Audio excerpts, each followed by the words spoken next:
This is a PSA to all of you fucking coons. But it's simple. Brother Xavier, I really respect you and your platform. And I want this so bad. Bring the best coons you got. I'll even sponsor it. Send me an email, brother. You know my email. We'll agree on an amount. And I'll even sponsor the debate. And I want it to be handicapped. I want it to be 2-on-1.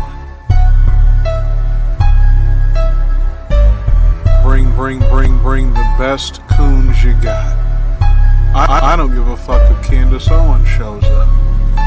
I don't give a shit. I'm tired of you niggas. I'm gonna fucking destroy you so thoroughly, you niggas, that hopefully this shit will go viral. Fucking coons.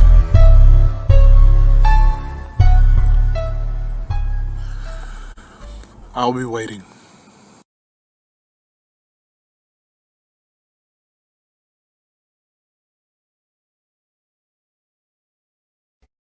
Open your mind. Hours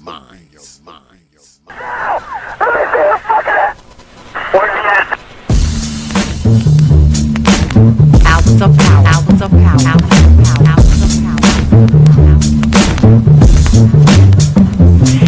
And so, a community is where you control your police, you control your commerce, you control your education, you control your house. We don't control none of that. We live in a hood. Huh? Well, what about the Negroes that get out? Oh, well, see, my cousin, they say he's a multi-millionaire, almost got $1 billion. 3 PhDs, working on 2 more. Driving down the street in Chicago in his Rolls Royce, enjoying himself, and he hears these sirens and looks through the mirror and sees this cop car flashing lights. He squeezed the steering wheel, man. Heart beats fast. Because he knows the price of a Negro, what it could be. And then when that cop car passed him by, he said, thank God he wasn't after you in the first place, punk. That Negro thing you can't get away from. It's universal. They wasn't coming after you. With all your millions, with your Rolls Royce, with your PhD, didn't help. That's the hood.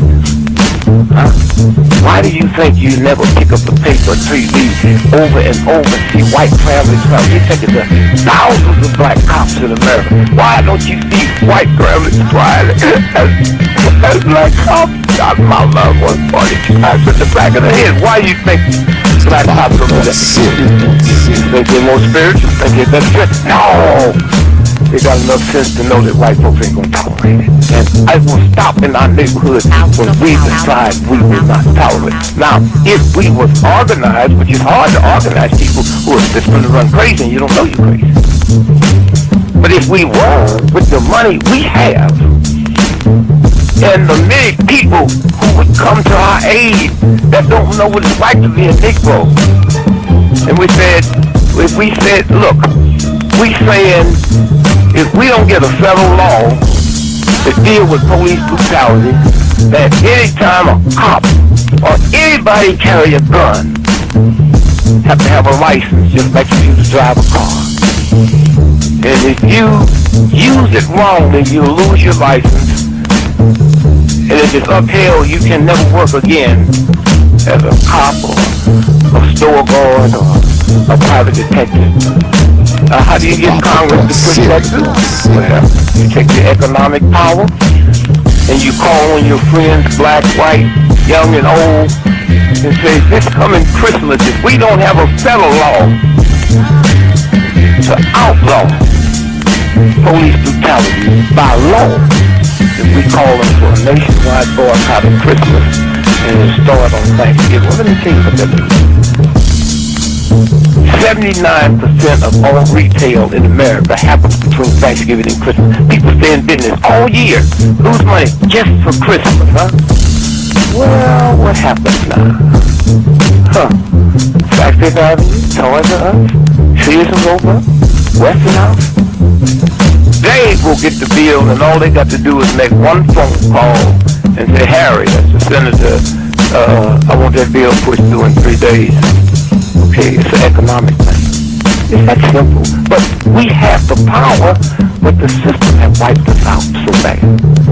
Hours of power, hours of power, hours of power. San Antonio, Lincoln 6. Go ahead. Clear suspect down 10-4. That's 10-4. The officer's code 4. We have one suspect that's been shot. Open your mind.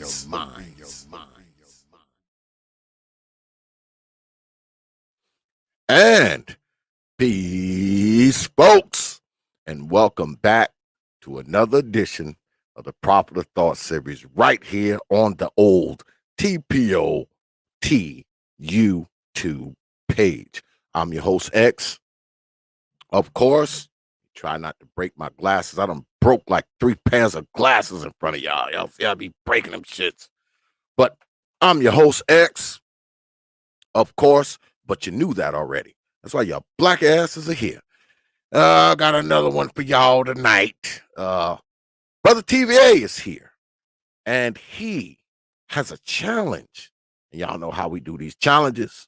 A brother comes up, lays down his premises, and if anybody wants to come up and challenge him, you are free to do so.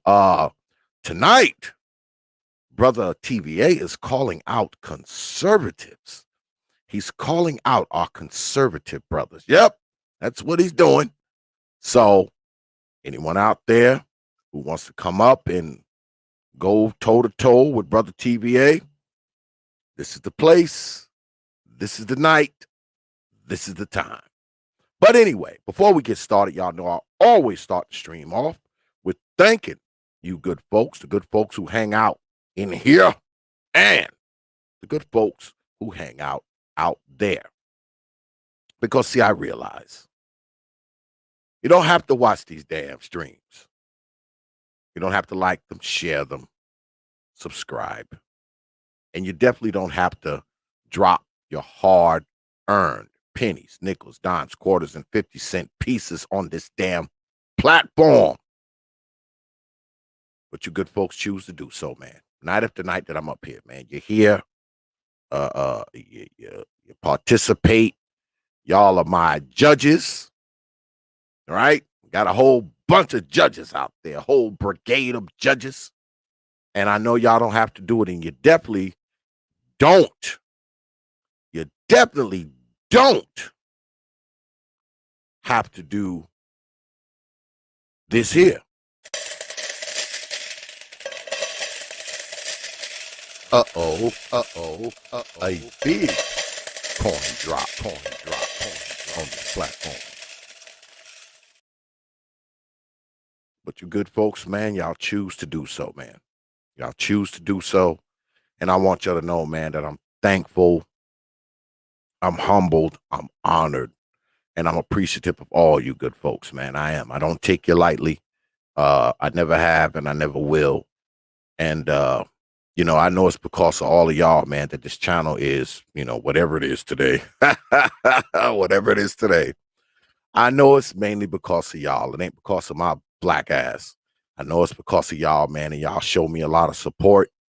Y'all have my back, you know, and y'all hold me down, man, and y'all are here for me, man. Y'all are here.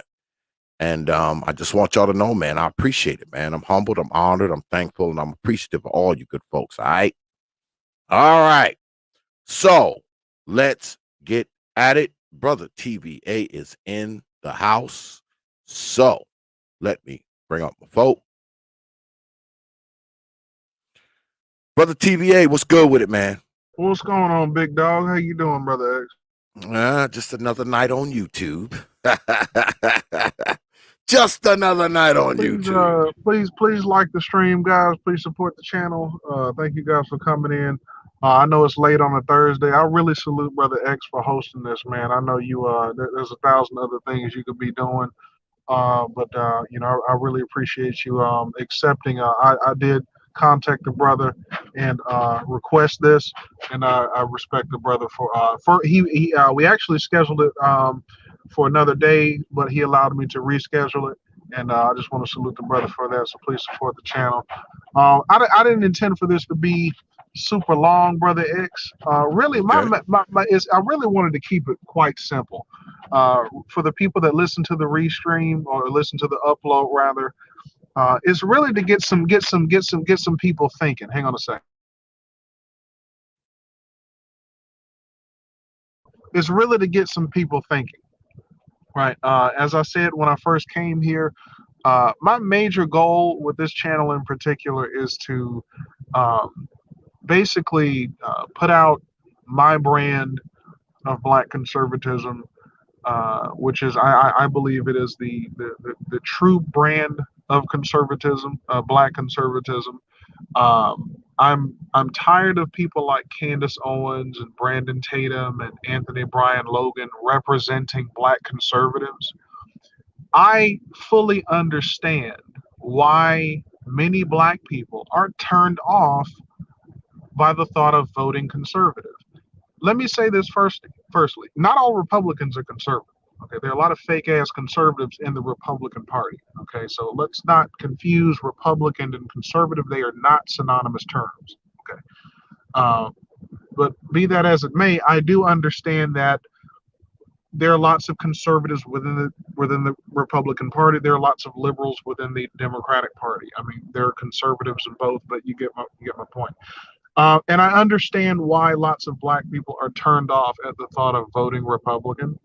I will readily admit there's been no effort by the Republican Party to court the black vote, no real solid effort, um, really any time in history that I can remember, but especially in recent history. I will also freely admit that there's lots and lots of racism, lots of white supremacy, overt white supremacy. White supremacy. Now, there's also white supremacy within the Democratic Party over on the liberal side. Of course, you got your Planned Parenthood that was flat out started by a white supremacist eugenicist. Okay, so I mean, this woman flat out said she wants to wipe black people out, basically. Okay, so I mean, let's not play games here and pretend like the Republican Party is the party of racists and the Democratic Party is the party of benevolent white people. That's not the way it works. Okay. And I'm not saying this to you, Brother X. I'm saying this in general, of course. But that's really my main focus with this channel is to call out these fake black conservatives in particular, but I also call out fake ass white conservatives because I believe there are lots of fake white conservatives. And when I say this, what do I mean? This is what I mean when I say this. Let's speak on the fake black conservatives first. Got the fake black conservatives who like to come out and they speak truth when it comes to the black dysfunction. Okay, so this is where I lose a lot of people because people try to put me in this box. You can't put me in this box. I'm new. You motherfuckers are gonna have to accept that. You can't call me a hotep and you can't call me a coon. You can't do either one. You can't do that because I will call out the racism and the white supremacy and the many ways that institutional racism does play a part in the dysfunction within the black community. I will call that out emphatically. Emphatically. However, you are not about to sit up here and tell me that it's just the white man. Fuck you, have a nice day. That's bullshit. You're not about to sit up here and tell me that it's just white people. No, I'm not with that shit either. That's why I call out people like Tariq Nasheed out here just talking about white supremacy this and white supremacy that. But you don't want to talk about how the crime rate has gone up in the city of Atlanta almost 50%. You don't want to talk about how the crime in Brooklyn, New York, if I'm not mistaken, has gone up dramatically. I mean, these little niggas out here just slaughtering each other. So I can't fault the black conservatives, the fake black conservatives, even when they call out this black dysfunction. Here's my problem with the Anthony Brian Logan types. Let's call him out. This nigga got a blue lion flag behind him while he's doing his streams. Nigga, what the fuck? Now we all know that yes, there is a problem with black people mouthing off and acting stupid when they deal with the cops. We tell black people all the time, yes, you need to act like this, act like that, and all that other shit. We get that. And I agree. Nigga, pull your motherfucking pants up. Don't run from the cops. Don't be out here speeding and causing car chases and shit. Nigga, stop. Pull the fuck over. Be safe. Turn on your phone. Record the encounter. Make sure your hands are visible. Have your shit already ready to go in the seat. There you go, officer. Go ahead and grab it right there. Just reach through the passenger window. Go ahead and grab everything you need right there, officer. My hands are going to remain visible outside of the window in view of your dash camera and the general public. I am a black man in my car with the hands visible. I am no threat to this officer. I want everybody to see. But hang on a second. Hang on a second, Mr. Black Conservative, Mr. Anthony Brian Logan, Mr. Blue Lives Matter. What about cases like Philando Castile? Wait, you go, there's only one case. Okay, Mr. Principled Black Conservative, I don't give a fuck. It's one case too much. It happens a lot, actually. Well, not a lot, but it's happened often. There's many times of this happening where you have innocent, unarmed black people that did everything right and still end up dead. What about that black man that was sitting on the fucking ground with his hands up visible? He had the mentally disturbed person that he was trying to his client. He was a psychiatrist or some shit. He was a counselor. This guy was dealing with a mentally disturbed person. Cops show up. This man is sitting on the ground with his fucking hands in the air, still ends up with a bullet in his ass. We didn't hear shit from Candace Owens, Anthony Brian Logan, Brandon Tatum, Trey and B motherfucking D with his bitch ass. Shout out to Little Big Nate, but we didn't hear shit from you either. I'm calling your ass out too. SKC.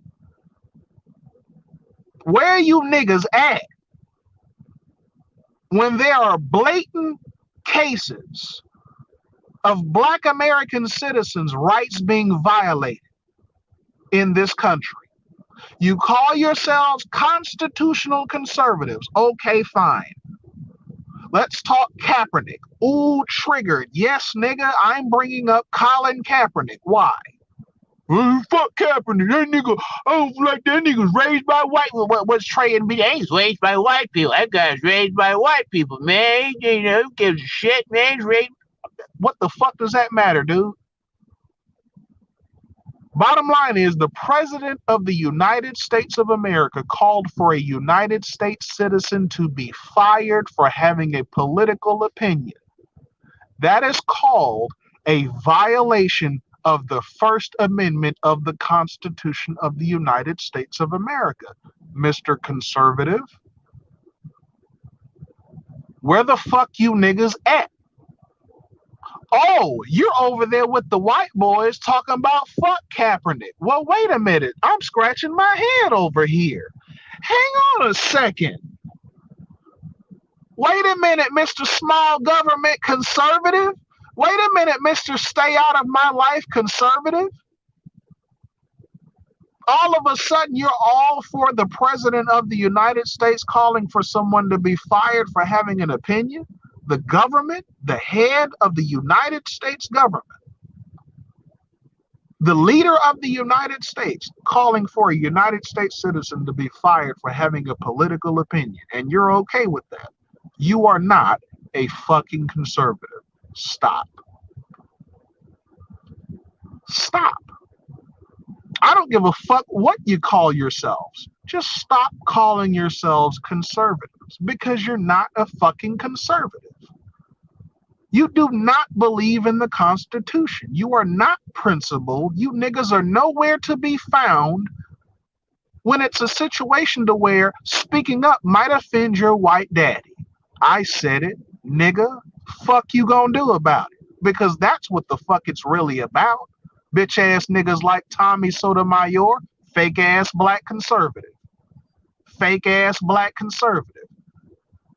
We know why he says what the fuck he says, but this nigga, every single time a police officer violates a black person's rights, this nigga's on the cop's side. Wait a minute, Mr. Small Government Conservative.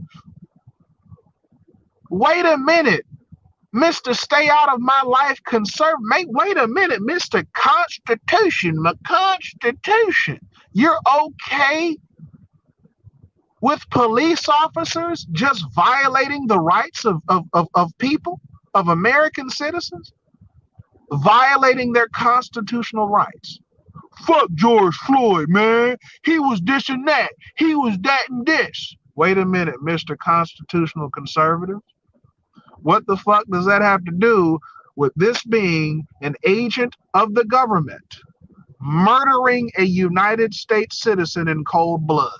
Hey, fuck that nigga. Man, he was this and that. Man, he was that and this.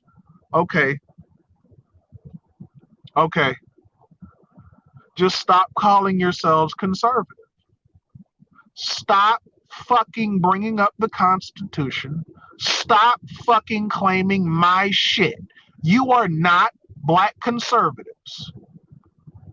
You're not. Call yourselves Trumpians. I don't give a fuck, and I'm here to call that shit out. And specifically, I really want to call out that Trump shit. I really want to call out that Trump shit. What really makes a lot of you fake ass black conservatives stand out is your support for that motherfucker. I'm sorry. I don't understand how you can support Donald Trump and call yourself a sane black conservative.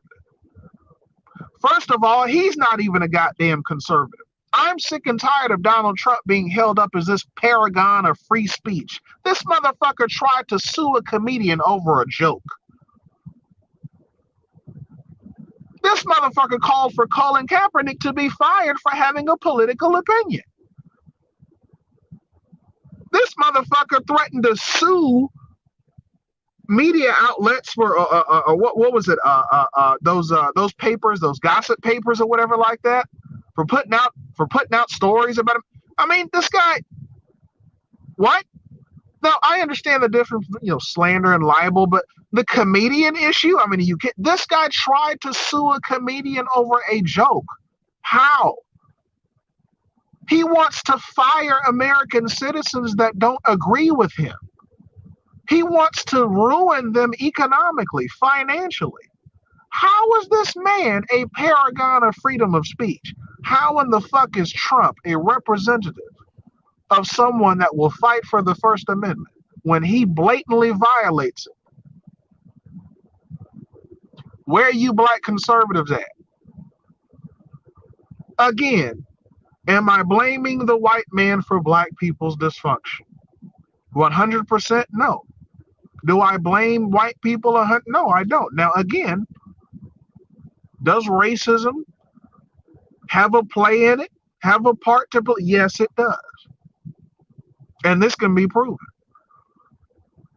This can be proven. For instance, you have situations like Ferguson, Missouri. You have the police departments flat out targeting black people, black residents, bleeding those people financially, basically running their fucking budget off of that shit. That's just one instance of this. Of course, we know all about the riots that destroyed countless black towns, black cities, successful black towns all around this country. So when we talk about the current state of black people and we talk about how we don't have this generational wealth, understand a lot of these white boys that you're sitting your black ass around keying with, yeah, their ancestors, their great grandpappy were burning our shit down. While you're sitting your black ass over there with those white boys keying talking about we was kings and shit. Nigga, we were. Not now, but we were. And there are lessons to be learned from what happened to us in the past. There are lessons to be learned about how we fell from grace from where we used to be.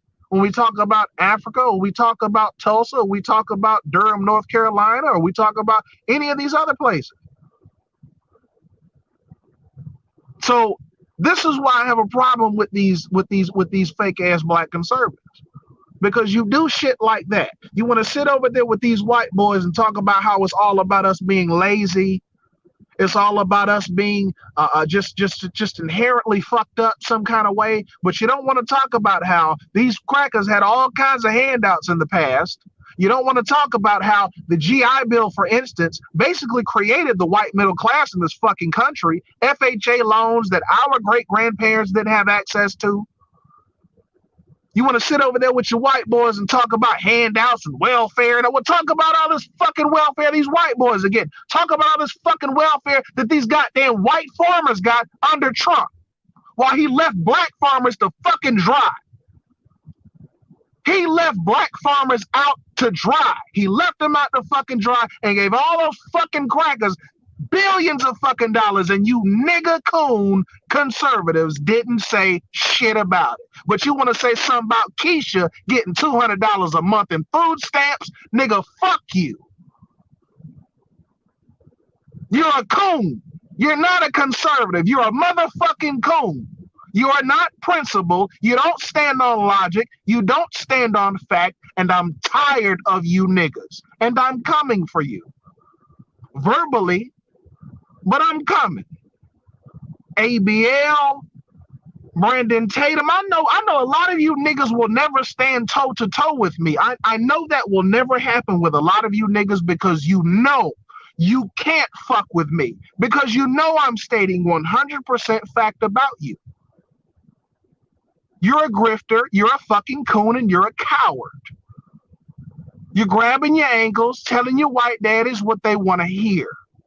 That's the reason why you speak about black dysfunction. That's why niggas like Tommy Sotomayor do it. That's why Brandon Tatum makes money talking about black dysfunction, entertaining these crackers. He doesn't give a damn about actually solving it. What the fuck is he doing to fix it? Nothing. Notice, these conservatives, that's another way you see them. It's another way you can tell them. They never come with solutions. They got all the criticism in the world. Niggas this, niggas that. Black people this, black people that. Okay, nigga. What are your fucking, what do you have in regards to solutions? What can you talk about in regards to solutions? You have this huge platform,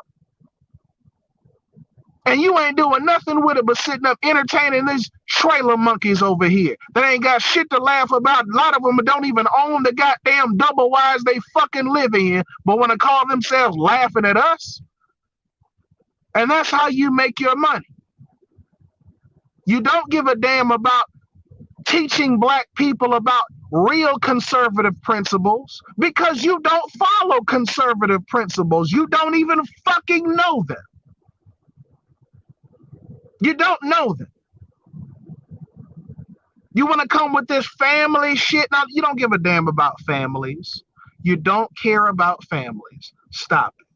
You damn sure don't care about black families. But let's talk about it. Let's talk about it. If any of you niggas are in the chat, and by the way, shout out to anyone that's giving me love in the text. I can't see the chat while I'm talking. I'll have to just click over to the screen, and I'll see it after I mute up real quick. But that's basically where I'm coming from. I'm tired of these people misrepresenting black conservatives. Here's my idea of a black conservative. Malcolm X was the archetype black conservative. Malcolm X criticized black people all the time. But what else did Brother X do? He came with solutions. He fought for solutions. There's nothing wrong with criticizing your people. I'm all for that if you're doing it with the right intentions. But a lot of you niggas, you conservatives, you're not doing it with the right intentions. Candace Owens does not have good intentions. How you gonna sit up and sue a university over racism, but now all of a sudden racism doesn't exist? Now it's a figment of our fucking imagination. Okay, Candace Owens. All right. You're an opportunist. You're a grifter. We get it. You're not a conservative. Stop it. Now, again, I called out niggas like Trey and BD, and I don't know where SKC stands in regards to Donald Trump, but I'm just throwing it out there. Any of you so-called black conservatives, if you're not here now, you're listening to this after it's posted, please contact me. Let's set up something. I need to understand how the fuck you are a conservative if you have these stances that I just described. You seem to support police officers violating black people's civil rights. You seem to support government officials silencing and censoring black people for having political opinions. You seem to support white people getting billions of dollars in welfare, but you want to call out black people getting handouts. Okay. You want to make your key jokes about us being welfare people and EBT cards, and I hear all the jokes. I hear about all the jokes you niggas get from these white boys. I know about them. I see you niggas in the forums and in the chat rooms and in the comments and shit like that. I see how you kiss up to these white boys. I see, and this is another thing I want to call out real quick before I let you speak or let somebody jump up. I don't know if anyone's in line, but I want to say this. I'm also tired of this manosphere unity nonsense. Yes, there are some cool white guys out there, absolutely. But it's time for us to acknowledge that race does matter when it comes to our relations with these white guys, when it comes to our when it comes to us talking to them, when it comes to us dealing with them, when it comes to us collaborating with them. Race matters. Okay, race matters. Okay, and if you don't believe me, just go to these guys' channels and read the comments.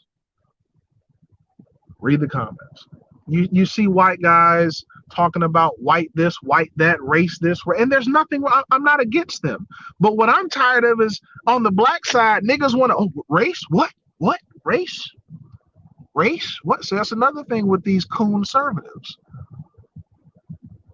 You'll hear them say things like racism doesn't exist. Race isn't an issue at all. Okay, dude, fine. Again, this is quantifiable. I've mentioned the reports. You've got all kinds of reports talking about how white supremacist organizations have infiltrated government agencies around this country. This is a problem.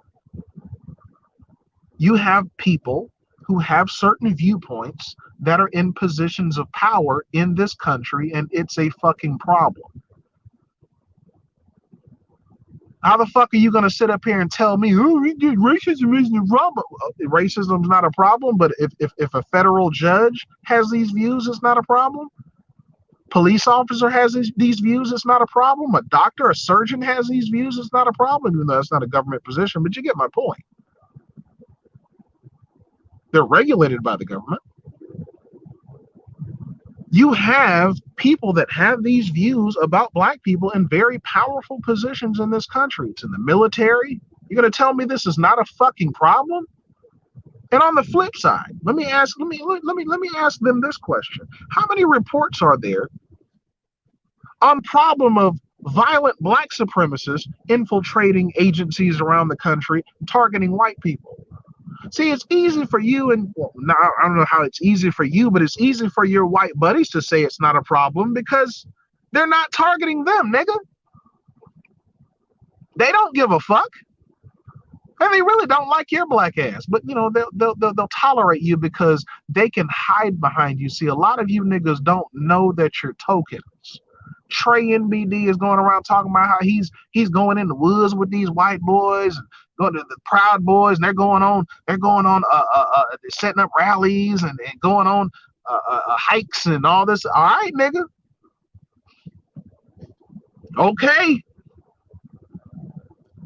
I'm gonna say this, and I'm gonna mute up for a few for a few seconds, let you run, or if you wanna do a promo or something. What's up, Art New Store? How you doing, brother? What's going on, big dog? Um, um, text just came in. I'm sorry about that. Anyway, that's basically what I wanted to say in regards to the topic. I'm asking the black conservatives, how are you a black conservative if you hold these stances? How are you a black conservative if you're not calling this kind of shit out? How are you a black conservative? How are you a black conservative if you're supporting Donald Trump? And he's clearly not a conservative.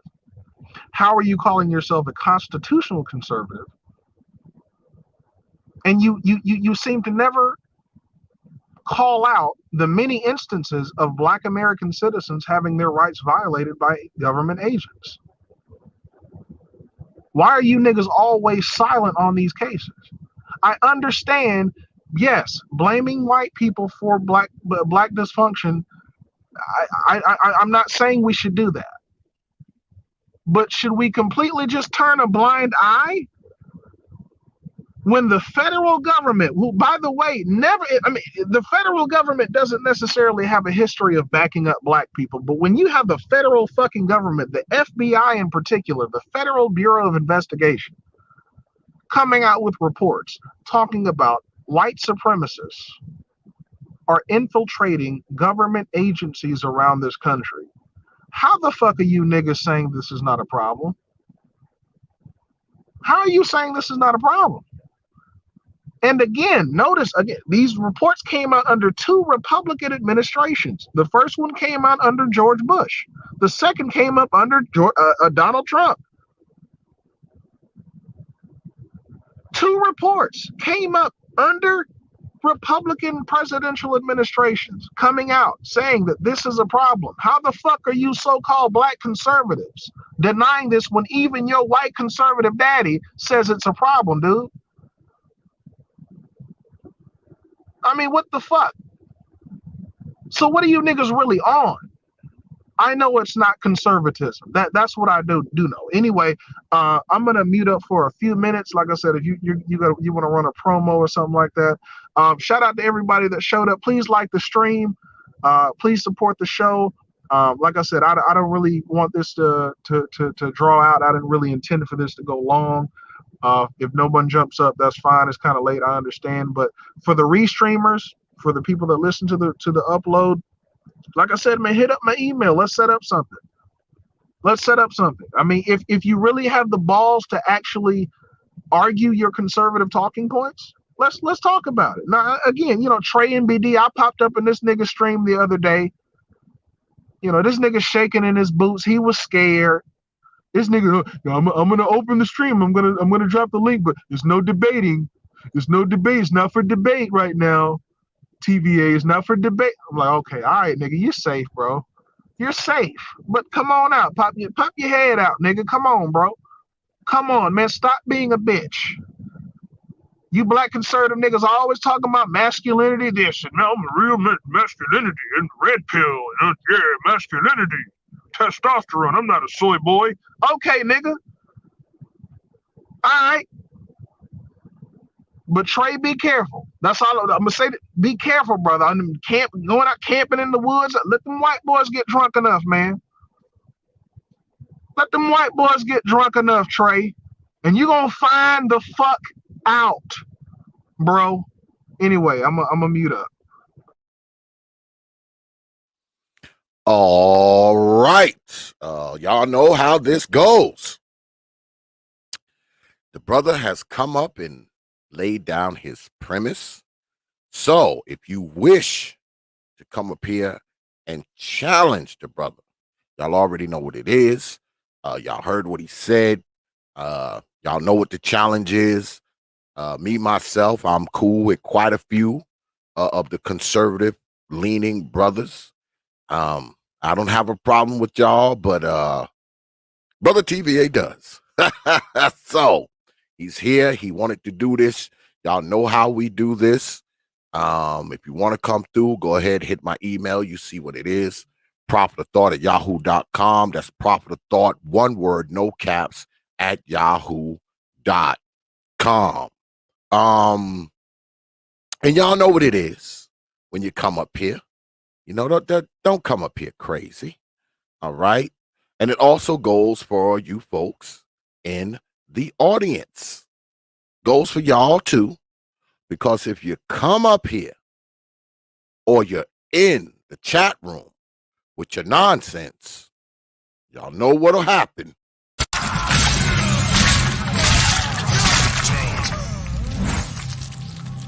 It is ended.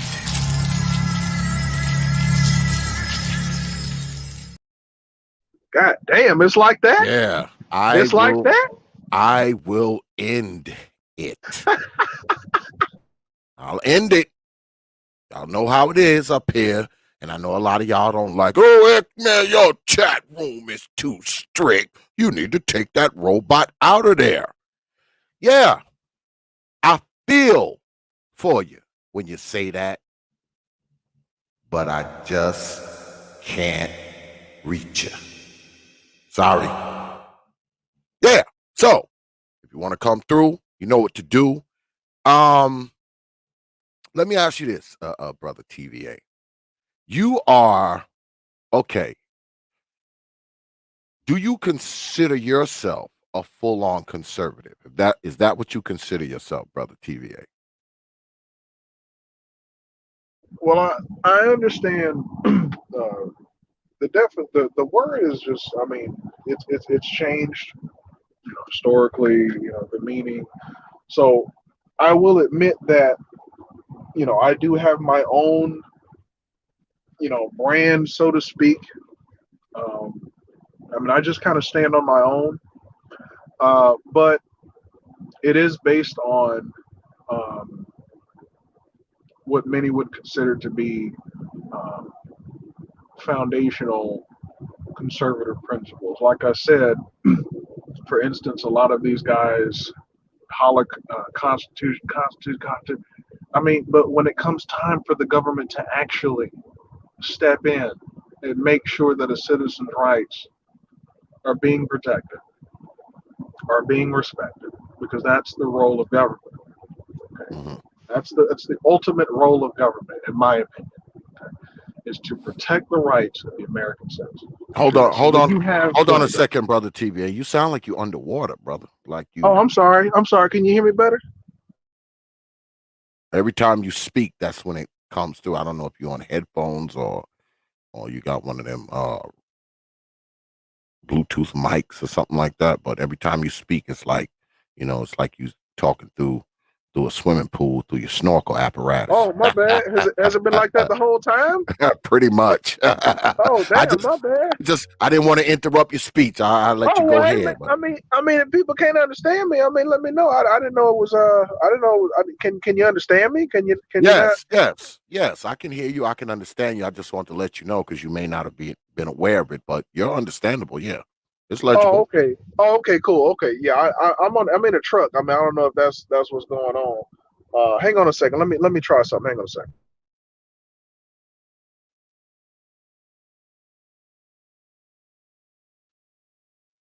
Yeah. Let me check my email, see if we got any takers. No takers thus far. No takers thus far. Okay, my bad. Is it better now? A little. We'll live with it. We'll live with it. Okay, my bad, guys. I don't know. Maybe it's the phone. I need to get another phone. But anyway, yeah, that's that's the basic. That's what government is supposed to be doing. So when you call yourself a conservative, constitutional conservative, you just holler Constitution all the time, right? But when there's constant cases, when you have reports coming out of white supremacists, violent white supremacist organizations infiltrating government agencies, this doesn't alarm you as a so-called constitutional conservative. But you have reports. This is documented evidence of this being a problem.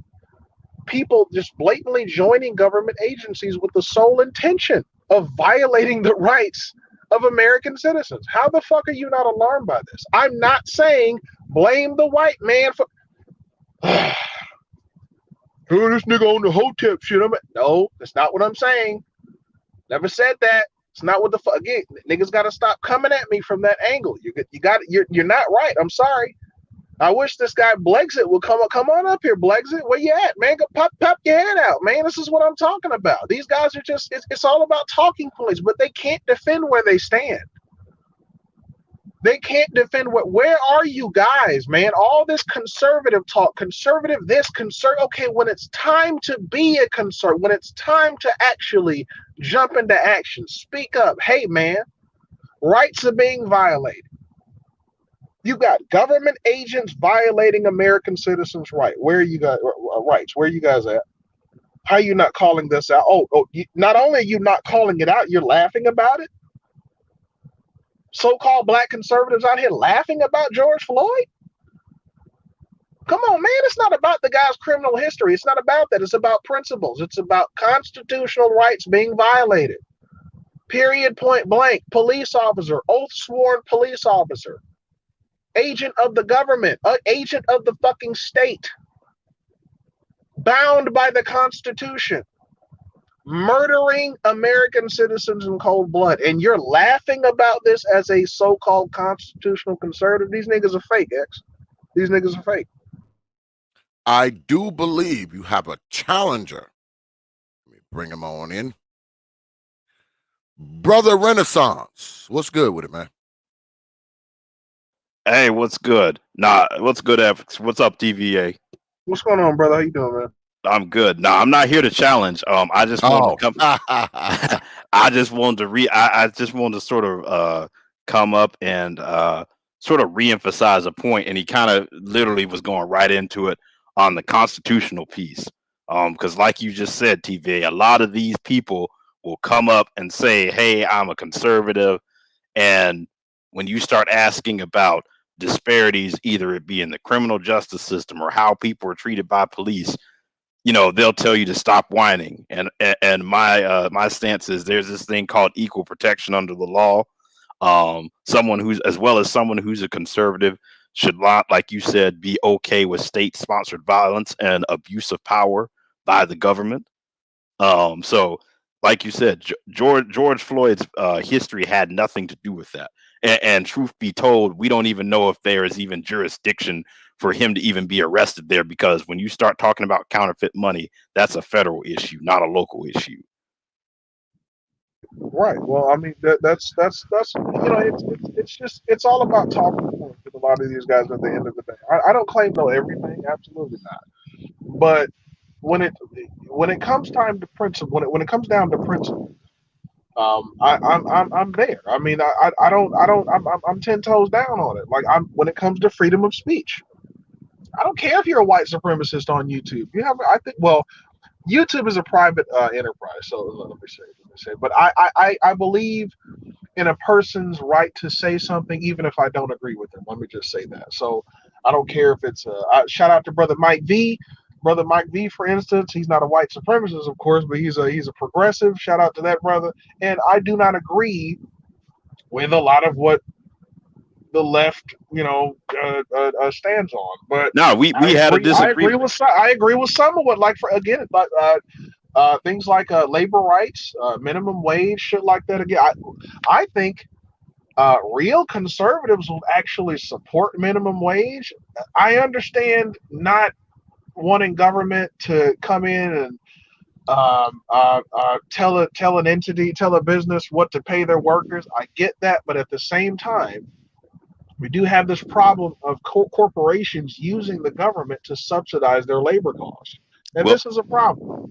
Well, the problem with that too, with what you said about, you have people on the right now who claim that they're conservatives, who are literally telling businesses that they can't require people to prove vaccination. So I mean once again, if you're a conservative and you're taking that stance of, hey, people should stay out of the business of enterprise, you even see where the party, even at that level, has drifted away from those principles.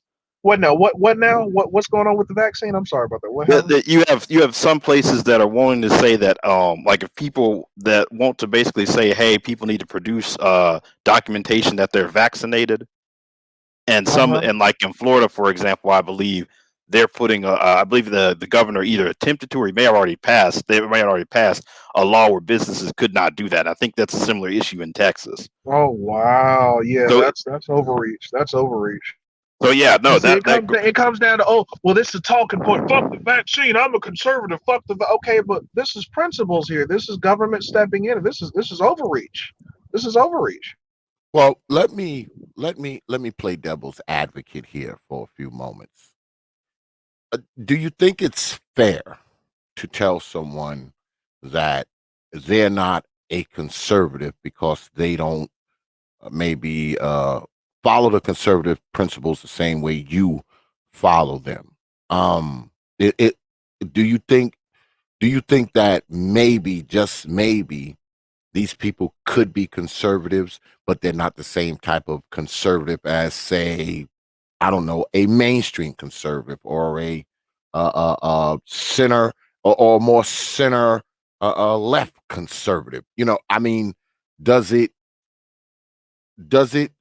seem to you that a person has to be X, Y, and Z or stand up to X, Y, and Z standards or reach X, Y, and Z bar to be considered a true conservative? I will say there are different go ahead. there are different lanes. I mean, you got your libertarians and whatnot. I mean, but I'm coming from the principle. This is the basics here. This is Constitution. Like there's, I mean, how the fuck you see what this is, and on top of that, when it comes down to Trump violating Kaepernick's First Amendment, we're talking small government here. So we got two principles here, two foundational. I mean, you're a conservative. Then you're hollering Constitution all the time. So you got nothing to say about this? I mean, this is basic stuff. So I mean, I guess you can be a conservative, and I guess you could be a constitutional conservative and be okay with an officer murdering American citizens. I guess I don't. But see here's the how, thing. But here's the thing I see. When I hear a lot of these people that say they're conservative, I just hear a lot of anti-black talking points because I don't see that same energy towards people on the right. If they like, you had people who will say they have a problem with George Floyd, but then don't have a problem with Kyle Rittenhouse. Exactly. Yeah, they don't have a problem with that. They don't have a problem with, for instance, violence going up in rural areas like a motherfucker. They don't want to talk about it. They want to stay talking about black dysfunction, but they don't want to talk about this white dysfunction going around where you got mom and dad passed out in the front seat, overdosed, little Timmy in the back seat crying and shit. I mean, that kind of shit's going on all over white America too. Now, I'm not one of these white people do it too types. That's not where I'm coming from. But what I'm saying is, why do these fake black conservative types tend to want to talk all this shit around their white buddies? Like I don't like that.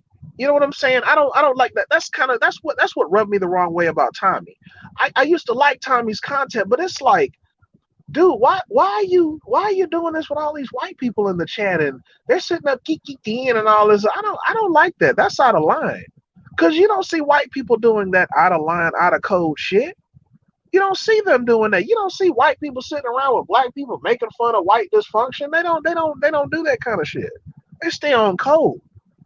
You see what I'm saying? But for some reason, these conservatives, they want to get around the white buddies and talk about how old black people are welfare and all, but again, don't want to talk about how these white people are getting billions of dollars. Let's talk about these white farmers. Let's talk about all these. Go ahead, brother. I'm sorry. Have you seen that? Have you seen the quote unquote black conservatives? Have you seen them hobnogging with white folks and disparaging black folks? Yes, sir. Oh yeah. Yes, panels. These forums, panels, forums, yeah. In the chat. Yeah. When they go to these rallies, oh my God, are you kidding me? You know how many nigga jokes they have to endure? Come on, Trey. Hey, Trey, you ever heard this black? Let me tell you, black. Come on, I know all about it, Trey. Come on, Trey. well, he's not here to defend himself. So, okay, But if no, if he's listening, he's welcome to come up here and square off if he want to. But I don't want to talk about people that aren't here to defend Right, themselves. right, They right, they right. up here, that's one thing, but they're not here to defend themselves. So no, we it's just don't. just a general trend that you see. Because even if you took the stance of, okay, like TVA was saying, we're not, hey, white people do it too type of people. So even if you just took the stand of, hey, I'm just talking about the black community, let's fix this. I'm not going to do things like support, I'm not going to go support the talking points. I'm going to strictly be focused on the black community and what I want to focus on from the conservative standpoint. If you do that, that would be different. You would garner a level of respect. But you have things where people will say, the typical, what about black on black crime? And I'm like, once again, the minority of people, you have a minority of people in the black community who are committing crime. The majority of black folks are law abiding. They go to work every day. So when people try to say stuff like, what about black on black crime? When you talk about something like police misconduct, I'm like, well, what about the majority of black people who are doing the right thing? And then they have to be worried about some police officer abusing his power. So we just be quiet until there's complete peace and then we deal with the police officers. Here's another issue I had, like I said, when it comes to the manosphere in regards to the conservative, because a lot of these black conservatives, they're on the white side and they roll with the red pill white. A lot of those white guys are red pill guys. They're so-called conservatives, and I call them out too on their fakeness. But one issue is like I just it's the imbalance. It's the imbalance. It's how a lot of these white guys in the so-called manosphere, when it comes to these police shootings, like Stefan Molyneux, for instance, even though I don't know if he would be considered a part of the manosphere, but he's definitely red pill. Every single police shooting, this guy would support every single one. Yeah, he's Every like a single police libertarian, shooting. isn't he? Right, and it's like, what the fuck? But then you Yeah, got, and I'm sorry, I don't mean to, but I just, well, let me just say, you have certain black men in the black manosphere that have in the past shown reverence to guys like Stefan Molyneux, and I'm like, what? Like, this dude is a clear white supremacist, but it's like, oh, I'm a black conservative and I have to toe this line, and it's like, do you see what the fuck you're standing next to though? And so this is what I'm tired of. I'm tired of this being associated with black conservatives. Standing next to David Duke does not make you a black conservative, okay? Standing next to Jared Taylor does not make you a goddamn... Hanging out with the fucking Proud Boys does not make you a black conservative. Regurgitating white supremacist talking points about black people does not make you a black fucking conservative. It makes you a fucking coon, okay? Period, point blank. You have black people on the left that also do that as well. Like, you got these black gays out now talking about how the black community is homophobic and all this. What? So, I mean, you got both sides, with your coons that regurgitate anti-black talking points about the black community. But I'm specifically talking about these fake black conservatives now. And it's just, I'm just calling out the fakeness. Like, I'm tired of, look, if we're gonna push conservative values, because this is what I believe. I mean, I don't believe there's much hope, but what little hope we have as a race, these liberal values are gonna have to go. Okay, we're gonna have to stop looking up to more powerful entities to help us, whether it's God, whether it's government. We're gonna have to look within ourselves, be self-sufficient. We're going to have to adopt conservative values, in my opinion, as a community, which I believe we already hold them. I think this new shit is new. I think black people are at a core. In our core, I think I think we have conservative values. and I was going to add, losing. TV. The ironic thing is too, if you were coming from that standpoint, you would actually find some agreement even amongst some of the progressive people. Because I mean, I don't, besides people who are in the pro-black community, I don't know really anyone who's pushing for, hey, let's go and try to reform. The main talking point in this space is the women. Besides the pro-black community, whether you're a progressive, SYSBN, conservative, the general consensus is, hey, you got to do something better. If that was a pure talking point people were coming with, and like I said, staying focused on the black community, then I think you'd find a lot of agreement across the board on stuff. But it's not even that. Are you gonna read that, or you, Brother X? Yeah. Can y'all hear me? Yeah. Are you gonna read the super chat, or Yeah, I couldn't read? Yeah. I'm gonna read it. We have a $5 super chat from Brother Roscoe. Appreciate that, Brother Roscoe. He says, question for T.V.A. Joe Biden said, if you don't vote for me, you ain't black. Are the black people who voted for him sellouts? But before you answer, Brother T.V.A., you know whenever you drop coins on this platform, you get this.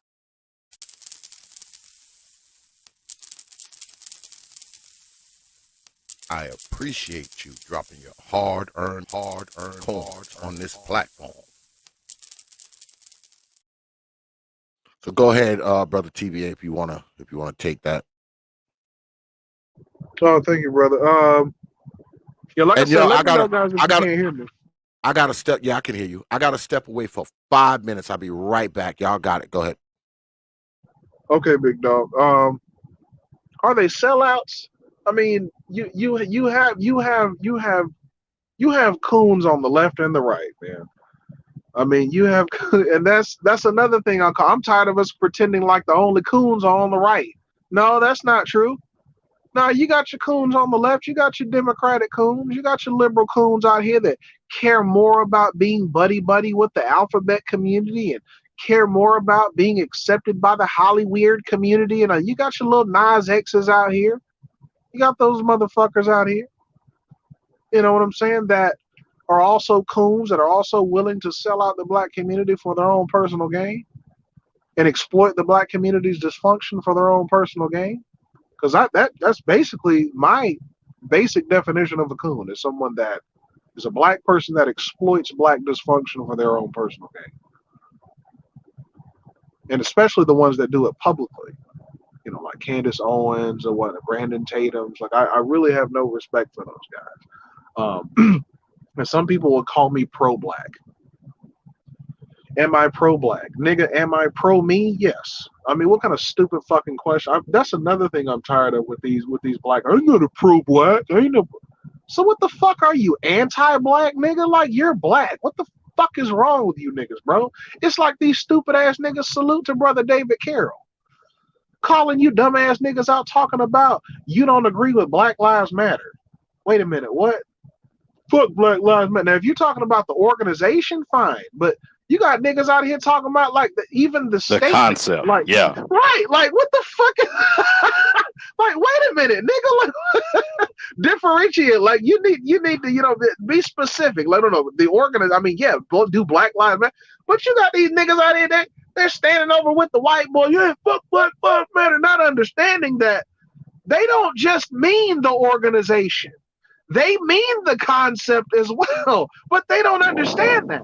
No, so I was going. Yeah. No, you're 100% right, because if you've ever seen how triggered people get, like someone put up a BLM flag like somewhere in Arkansas. This is a white guy that did it, and another white guy came back and told him if he didn't take it down, he was going to kill him. I mean, that's the thing. These people, they don't care. They haven't. Some of them may take some talking points, but it's the statement that triggers the hell out of people. Because you'll hear people say like, "Oh, are you saying your life matters and mine doesn't?" No. Yeah, there needs to be. I think we need to acknowledge that there are certain whites that do want blacks in a subservient position, a second-class citizen position. They believe we should be treated differently by police. They want to spout these crime statistics. Now, listen. Look at how this works, right? I've heard. I've Go ahead. I've literally been in a conversation with conservatives and asked them about, disproportionate policing and things like stop and frisk, and their response is, well, black people commit 50% of the crimes. So, and I'm like, wait, so what happened to the Constitution? How are you going to say that? Because once again, when you start looking at crime in these inner cities and you look at clearance rates, I believe in Chicago, I believe the clearance rate is like 17% for someone who commits a violent crime. So a lot of this is just a lot of repeat offenders, Right. repeatedly committing crime and not being. Now look at how this works, Renaissance, because these same black conservatives, right, when it comes to slavery and stuff, oh, it's not all black, not all white people, man. Not all white people are racist. Not all white people are this. Not all white people are that. You see The how they, majority of whites didn't own slaves. right? You know what I'm saying? But when it comes to black people, all of a sudden, see, this is what I think it was the first or second debate that I had with Brother X on this platform, talking about black guilt. See, it seems like black guilt is okay. It seems like it's okay to hold black people in general accountable for the actions of a few, but goddamn, right? If we demand some reparations for slavery, oh, they had nothing to do with it. Well, wait a minute. I ain't have shit to do with the Chicago violence. Why are you bringing that up if my rights get violated by a cop? Oh, because black guilt is okay. It's okay to hold all niggas accountable for what a few niggas are doing. See, we don't see, we don't pretend like. We're talking to these white people right now. Talking about them anyway. They gonna pretend like they don't see those hardworking black people at their job every day. They don't see them. You don't see those black people in your neighborhood every day that aren't bothering you, that aren't selling drugs, ain't committing any crimes. White people at your job aren't bothering you, going to work, working hard, feeding their families just like you are. You don't see them at all, do you? Nah, you don't see them. Just want to keep talking about Chicago and let that represent black people. Okay, you have an agenda. You have an agenda. Because there's no way. You don't even live around black people like that. You don't even live around inner city, poverty-stricken black people. You don't live around black people. You don't live around that. So how the fuck are you letting that shape your view of us? You have an agenda. Because you come in contact with black people that are the complete opposite every fucking day. Every day. But you don't let that form your opinion about black people. Okay. All right. I'm just going to note that. You see what I'm saying? Go ahead. Hold up. The Hoodservative is in the house. Brother Hoodservative, if you want to come through, you know you are welcome, brother. Just hit me with an email or let me know something, and we can do this, you know, because the brother T.V.A. is here to challenge any conservative who wants to throw down in the digital squared circle. So if you want to do that, you know what to do. Prophet of Thought, yahoo.com. That's Prophet of Thought, one word, no caps, at yahoo.com. If you wish to come to, he said about 20 minutes, TVA. About 20 minutes. I got to get my damn timekeeper actor ready. I didn't want to bring him in right now because I didn't know what was going down. Yeah, he's stalling. He's stalling. He's stalling. You know what I'm saying? And that's cool. You know what I'm saying? Hey man, it is what it is, Hoodservative. I'll catch you when I catch you, man. You're stalling, bro. But it's all good. But to the conservatives that just got in here, it's very simple. I'm just trying to understand how you guys are conservative and you guys are a lot of you so-called black conservatives are just really silent when it comes to these blatant violations of our civil rights. Go ahead, brother. I'm sorry. $5 super chat from Awesome Alice. Damn, Awesome Alice, you look like you about 12 out this motherfucker. Look, majority white folks here today are immigrants, and there was black slave owners. So how those reparations given out?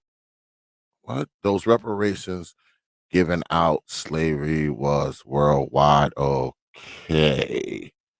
Look, majority of white folks here today are immigrants, and there's black slave owners. So how are these reparations now giving out slavery? White, look, you don't take your motherfucking patty mayonnaise looking ass. Hold on. Awesome Alice, I appreciate the $5 super chat. And you know, when you drop coins on this platform, you get this.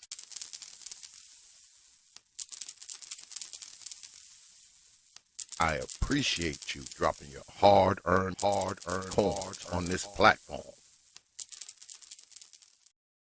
But I am taking this off the screen because, like I said, you look Like you 13 out this month.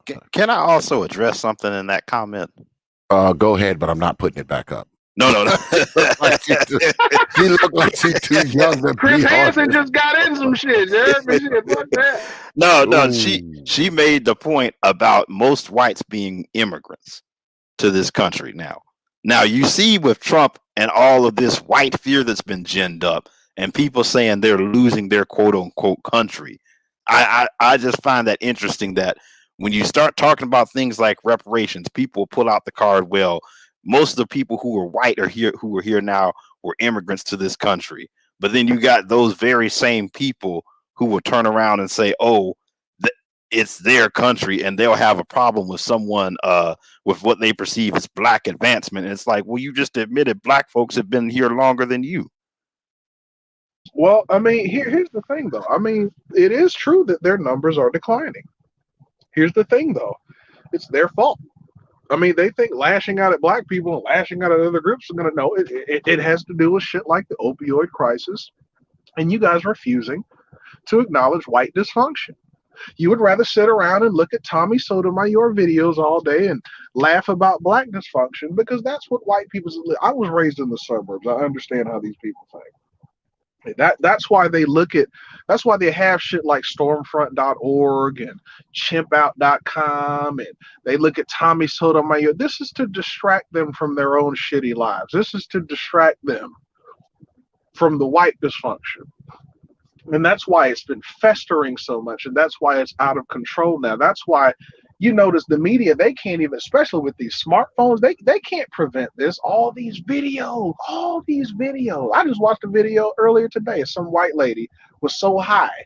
She left her dog in the car and the dog died. It was a video of the animal control coming. The animal control lady was cussing her out and shit. This bitch was straight up junkie. This is happening all over America, especially in these white pockets that you don't really talk about, don't really hear about, because again, they want to keep their dysfunction out of the media. But it's spilling out. It's been festering for so long. I'm trying to get people to, when it comes to, let me get you guys to understand, when you guys see these videos of these white people, these shootings at weddings and white people, these junkies and shit like that, understand this is just spilling out. This is just what's spilling out. Like there's a lot of issues in the white community. There's a lot of dysfunction. But for a long time, they've distracted themselves from their own dysfunction by focusing on ours. And I think niggas like Brandon Tatum, a lot of these conservatives understand. They're telling white people what they want to hear is a very lucrative industry in this country. Well, I was going to ask T.V.A, did you grow up in Atlanta suburbs? Yeah, I did. Oh, okay, yeah. So you know all about conservative, because like I said, I lived in Atlanta for about 5 years. I didn't live in the suburbs, but I worked with plenty of people who did, so I know exactly what you're talking about. Okay, well, yeah, I grew up around Woodstock, Kennesaw, that kind of Ackworth. I know exactly where all those. Yep, a bunch of people I worked with were lived in that area. A really nice area. Yeah, don't get me wrong. There's some fucked up mentalities out there. I mean, it's some you learn some shit growing up around those motherfuckers. I no, that's what I was saying. Like I said, I've been around. You sort of know what people are thinking when they're not really gonna say it, or what they're trying to say when they're saying something. Yeah, you learn their little language and what they're, the dog whistles and all that kind of shit. Yeah. So that's what when motherfuckers tell me, no, it's not about race and all that. I'm like, dude, you're not like they're going to deny it. That's part of their thing. Saying it's not about race, that's what they do. Let me tell you something, dude. White people talk about race all the time. Okay, these niggas out here, stop talking about race, man. They tell you niggas that shit. White people talk about race all the time, dude. Man, you niggas better go to places like 4chan and the 8chan and these other Reddit. Are you kidding me? Are you fucking dude? There won't be a black person in sight. It's all white people, and they're talking about nothing but race. So I get tired of these niggas out here making it seem like it's only black people that want to bring up race. That's bullshit. That's bullshit. And a lot of these conservatives push that narrative. We're the ones pulling the race card. What? Wait a minute, but what, okay, where were you niggas when white people were running around talking about there's going to be white slavery and Obama hates white people and, oh my God, he wants to kill all the white people and all that? Where the fuck was this coming? Obama was the biggest white ass kissing this nigga. I mean, what the fuck? Are you kidding me? This nigga had a beer summit with this white dude. Like, what the fuck is he? What are you niggas? So it's like, why don't you ever call them out when they pull this race card shit? Why don't you call out these white people complaining about how Asians are taking all the jobs in Silicon Valley? Wait a minute, cracker. I thought it was a meritocracy. Because when you get the jobs over us, it's because you're better, right? Okay, then. So goddamn it, shit, fuck it. Right? According to your logic, they're just better than you, motherfucker. So quit whining. Oh, wait a minute. Wait a minute. Jobs are being taken from white people. Now we can pull the race card. You see what I'm saying? It's bullshit, man. It's bullshit. Well, we have another super chat from Lady Awesome Alice. She says, I'm redhead native woman. I'm 35. I don't know. That pic look kind of young there, Lady Awesome. So how you going to make immigrants pay reparations when they ain't even from here? Majority people are mixed. And because you dropped that super chat, Lady Alice, allegedly 35, you get this.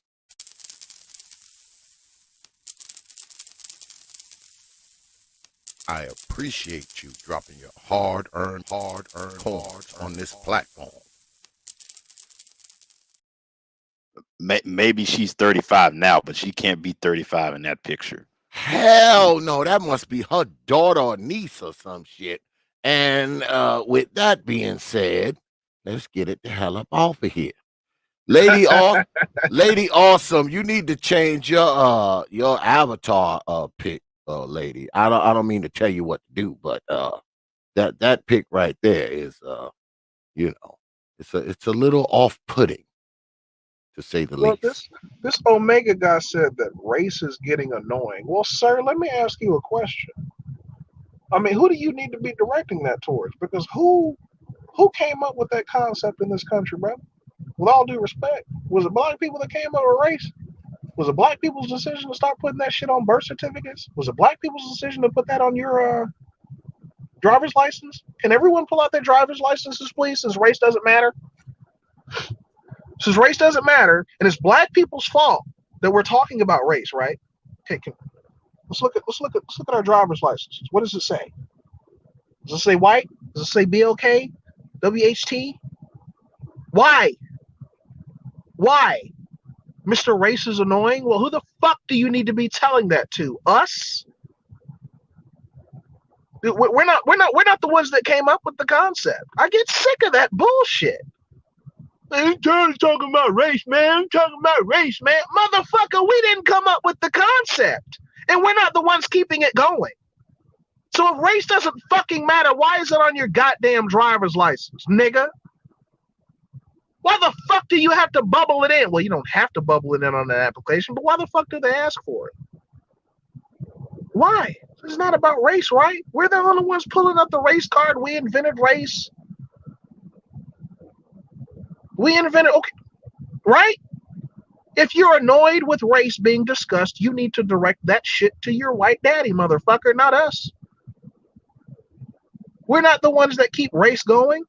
It's them. Talk to the motherfuckers that run shit in this country, not us.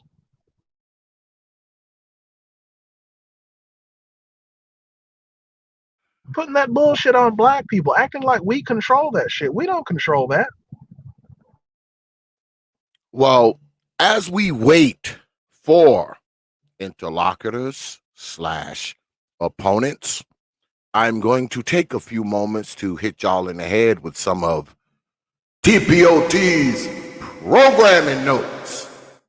Yeah, it's time for programming notes. Hold on a second, brother T.V.A. and brother Renaissance.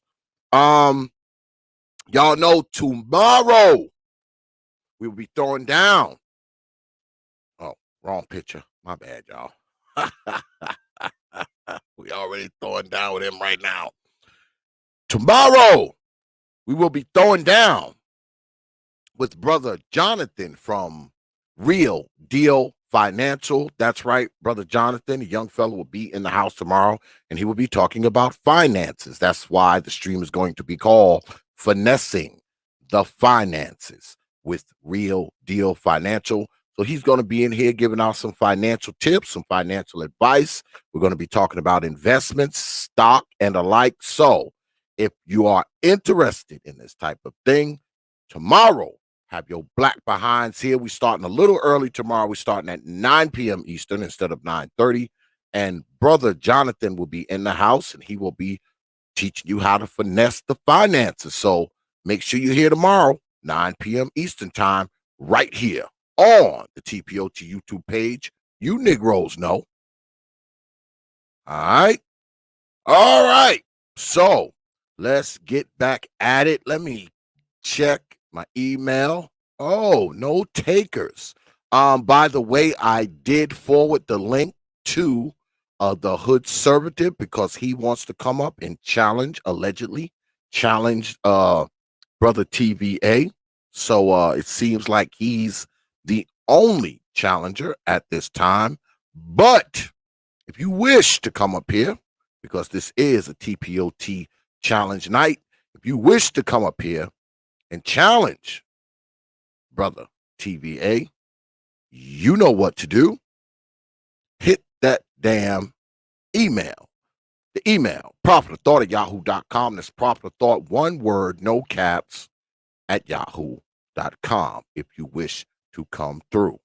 But brother T.V.A., you got it, man. Go ahead. I'm just starting to think this Blexit guy is a troll. I don't know. I don't know. I mean, Blexit, you just never seem to want to defend your talking point, bro. You just like to stay in the chat and kind of throw shots and shit, and that's cool. But I mean, you're another example of what the fuck I'm talking about, dude. So just understand why I clown you so much when I do, bro. Because you're a clown. You're not a real conservative, dude. You're not. You're not, Blexit. Okay, you're one of these Candace Owens black conservatives. You think because you hate black people, that makes you a black conservative. You know, that's as simple as it is for niggas like you. Like you're you're a low self-esteem motherfucker. I mean, and that, niggas used to beat you the fuck up in school. And now I get it. Okay, man, whatever, man. But just, understand, man. I'm calling you out. You're fake. But it is what it is, bro. You're not a real conservative, Blexit. Stop. It's all talking points with you. What's up, Hood Server? How you doing, man? The Hood Conservative has arrived. All right. Good evening, gentlemen. Yeah, all right. What's good with it?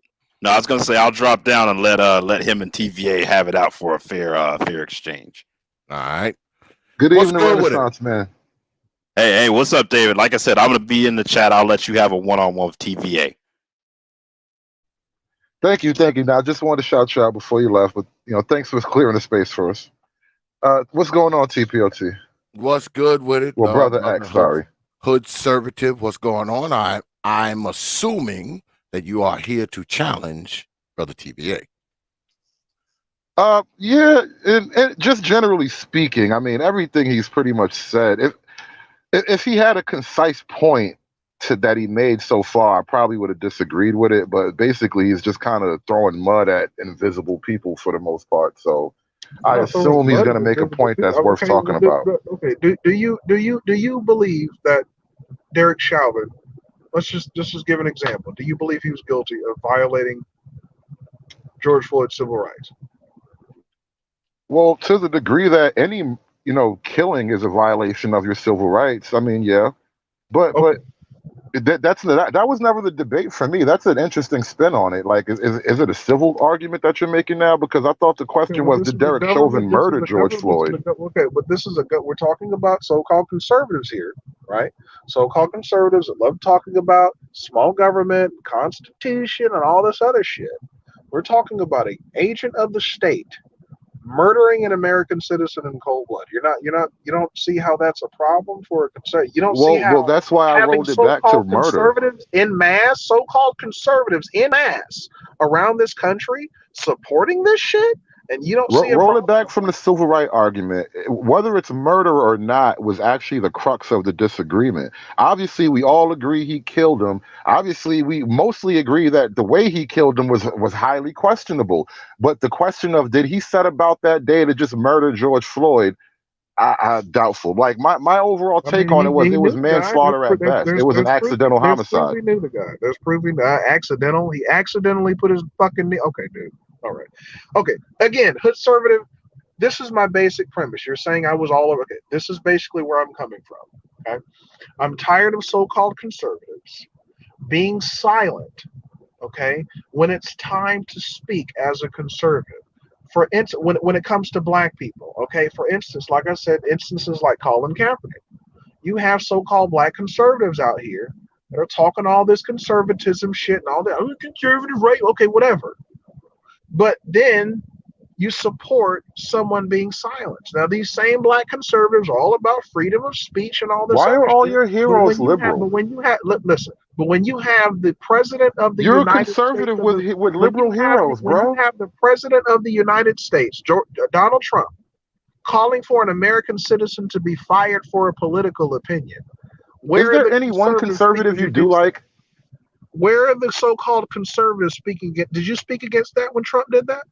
I'm just saying, is there any one Did conservative you you do speak like? against? All of your heroes are liberal. I'm noticing that. Did you speak against Like, Donald cause Trump when no, he we agree violated the that First nobody likes Amendment Colin right Kaepernick. of Like, we can Kaepernick? both agree I nobody don't fucking give a likes damn. Colin I don't. Kaepernick, right? Nobody. It's not But about liking why do Kaepernick. you like It's not Colin about liking. Kaepernick as a conservative? What's It's not conservative about like. about It's liking Colin listen Kaepernick? What's because conservative about that? I'm a principled conservative. I care about the First Amendment rights of all American citizens. I don't The give a fuck government about didn't take liking away them his or not. First Amendment rights, You are a fake conservative. You but the don't like government didn't someone, silence so him. you believe in censoring them. You like The somebody, government so did not you want censor them to you. have free speech. That's The not government did principled, not sir. censor. All right, let's take it point by point. Are you saying Donald that the J. government? Trump Are you saying the is the government president of censored the Colin United Kaepernick? States, was the president of the United States of America, and he And he called for did him what to to be fired. Kaepernick? And he did what to Kaepernick? He called for him to be fired. Oh my God! Oh my God! You And you should have shoot Trump nothing for to that. say about that as a constitutional conservative. You got nothing to say about that? So when the president You gives got his nothing to opinion say about about an that issue, that as a is him free speech silencing you. advocate? As a free speech advocate, you got nothing to say about that? How did Government Donald Trump agent, take his free speech? an agent Hold, of the hold state. on. Let's go ahead and debate this so it can be one person talking at a time, because we need to hear both of you brothers' sides, and it's hard to do that when both of you are talking. Is there a particular topic that y'all want to debate? That's kind of the problem, because we will disagree on practically everything. So it's hard to have That's any the one problem. Why? concise debate. That's usually how the debates are. We're both so-called it's conservatives. Why do we disagree so much? It's Well, better because if you all your disagree. heroes are liberal, dude. Like, name one conservative you like. What hero? Because I speak about Name one. Name Colin one. Kaepernick Just is an one. American citizen. Who Anyone, called him a hero? dude. Pick When did one. I call him a hero, dude? Well, when did I pick one? Okay. Can you pick one You conservative came up here hero? talking about mudslinging, and that's what you're doing. I never I said didn't he call was you my anything, hero, bro. This is not a mudsling. I'm asking you to address something. Hold on a second. Is there one concrete point that you guys can have a quick debate about so we can hear both of you? It would be nice. He is only conservative against white people. Castile. His conservatism doesn't actually cover economics. It doesn't cover borders. It's only being angry at white people. That is your conservatism. I would like to know how conservative felt about the response from conservatives nationally concerning the Philando Castile situation. Dude, I'm not even going to debate you on some shit that's years old. And that wasn't even a conservative issue. Hold on. An actual gun owner getting killed by the cops. A licensed gun owner getting killed by the cops is not an issue that conservatives are going to rail against. Even though it's years old. So you do Why remember the fuck would we debate that shit? Right, so it's relevant. Okay. So do you feel that butthurt doesn't make it worthy of debate? Dude, you have a bunch of feelings. Conservatives nationally responded to that effectively? Why would conservatives respond to it? In what way should Okay, I'm conservatives done. I'm respond done. to it? Okay, this In guy's what trash. way? Why would No, in what conservatives way? How is respond this to a the conservative gripe? Philando How is it a Castile conservative situation? gripe? This Explain this guy's to a me. How clown, is it a bro. conservative gripe? Dude, okay, bro. All right. Explain it to me. I thought he got And killed because he was a black, not legal because he was gun a gun owner, owner. being murdered by a police officer is not a concern for a constitutional conservative mother-fucker? Are you guys kidding did, but me? hold on. When the Dude, case you happened, are when the a story, fucking hold on, clown, bro. slow down. When the story hit the news, Everything it about didn't that matter. is It wasn't a concern. second. Everything So about you that were is defending him conservative. about. So you were defending Castile on Second Amendment grounds, or you just mad because the black It's guy not got just killed? that, bro. Like Are you everything mad about because the that, black guy got killed, or was it a Second Amendment issue? from the government overreach. Simple question. So we Simple got question. government Are you agents concerned that a violating black man rights. got killed, or are you concerned with the Second Rights issue, the Second Amendment rights issue? Which one are you concerned with? The question is simple. Do you feel that Dude, conservatives nationally hold on. This isn't going to responded to work that if you effectively? refuse to answer anything. Like, You're not seriously, this is answering a my weird question. problem. You haven't answered my question. I've answered. All Dude, we're right, No, talking you hold about have on. your not. topic. Hold We're on, talking hold about your topic. I've asked you several questions and you refuse hold to on. answer anything. Hold on. How about we do this? I will go ahead and I will give because obviously whatever TVA is talking about up here, whoever's going to come up here and challenge him is the anti. So what I will do is I will put 5 minutes on the clock, let Brother Hood Conservative talk, then another 5 minutes, Brother TVA, you counter. How about we do that? So we can do this one at a time thing. All right. Let me go ahead, load up my clock. Can there be a stipulation that you must actually address any questions raised? Because if you're going to spend 5 minutes talking about stuff that no one ever mentioned, then obviously you have nothing to say to me. I mean, you've been on the panel. You've been on the panel for like 5 minutes. You haven't mentioned much. And I've asked you several questions, and you haven't addressed anything. Name who was your conservative hero? Name one conservative that you like. Okay, this is an ad hominem because I never It's called not any of ad those other hominem. people my It's not. heroes, Do you bro. understand what an ad hominem This is trolling. You're trolling. This is not Do you serious, even understand bro. what your insults Go mean, ahead. bro? Okay, you see how he's trolling. Go ahead with the time. Go ahead. All right. 5 minutes on the clock. Brother Hood Conservative, you are up. Pull the trigger, sir. Well, since this is kind of a freewheeling debate here, let me just start out with this point. For one, TVA may have some leanings socially that are conservative, like, believe in family. You might even believe that men should head the family, but that's kindergarten conservative bullshit. If you're just a kindergarten conservative, then we don't need you. If you're only concerned about your black feelings getting, touched by some random white guy, I don't need you either. You go somewhere else and solve your problems with your black feelings. Conservatism is about principles and ideas, period. The principles of small government, the principles of free market trade, not laissez-faire trade, but fair trade, actual fair trade, the principles of family being the primary unit of society. These are the conservative issues for the most part. Now, let's move on to something like Philando Castile.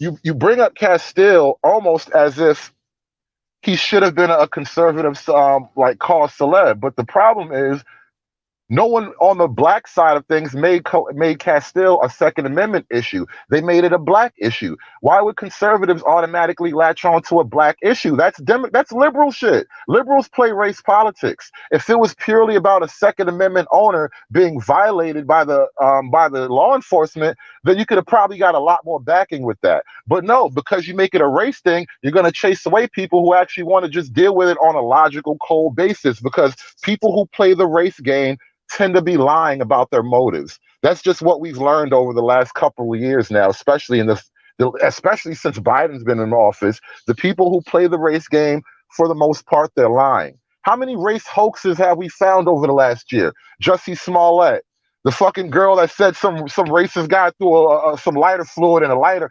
A girl said a racist man actually threw lighter fluid and a lighter on her. Like, yo, these motherfuckers lie about everything. And why do they lie so much? Because they have feelings like women. If you You know, look, that's a whole nother thing too. People who obsess over skin color think like bitches. Period. If you obsess over skin color, you are thinking like a woman. Women think about shiny things. Women think about how shit looks on the outside, but never delve into the inner workings of shit. Women think about, oh, it's nice right now, but what about the future? That's woman thinking. You only care about your feminine emotions. We're dealing with real problems that real people have, and it's not always just the white man evil. The white man tried to stop you. I mean, hell, how did the white man hold you back, TVA? I'd love to hear the story about how the white man held you back and then you overcame in 2021. Like, can you believe it's 2021 and niggas are still overcoming? What the fuck? What are we doing? How long ago did slavery end? And it's 2021 and niggas like TVA is still trying to overcome. I mean, come on. There's something really wrong with this picture. We had a black president, for Christ's sakes. We got a black, semi-black vice president. One of the richest people in the world is a queen. Shout out to Oprah. But TVA is still trying to overcome. Before he dies, the last thing he'll do before he dies is make sure he'll overcome. And if not, then we're gonna pass the struggle on our fucking children. You can have my minute. I'm done.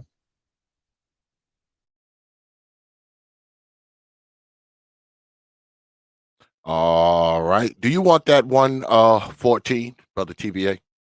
No, sir, I don't need that. All right. Go ahead and adjust that out.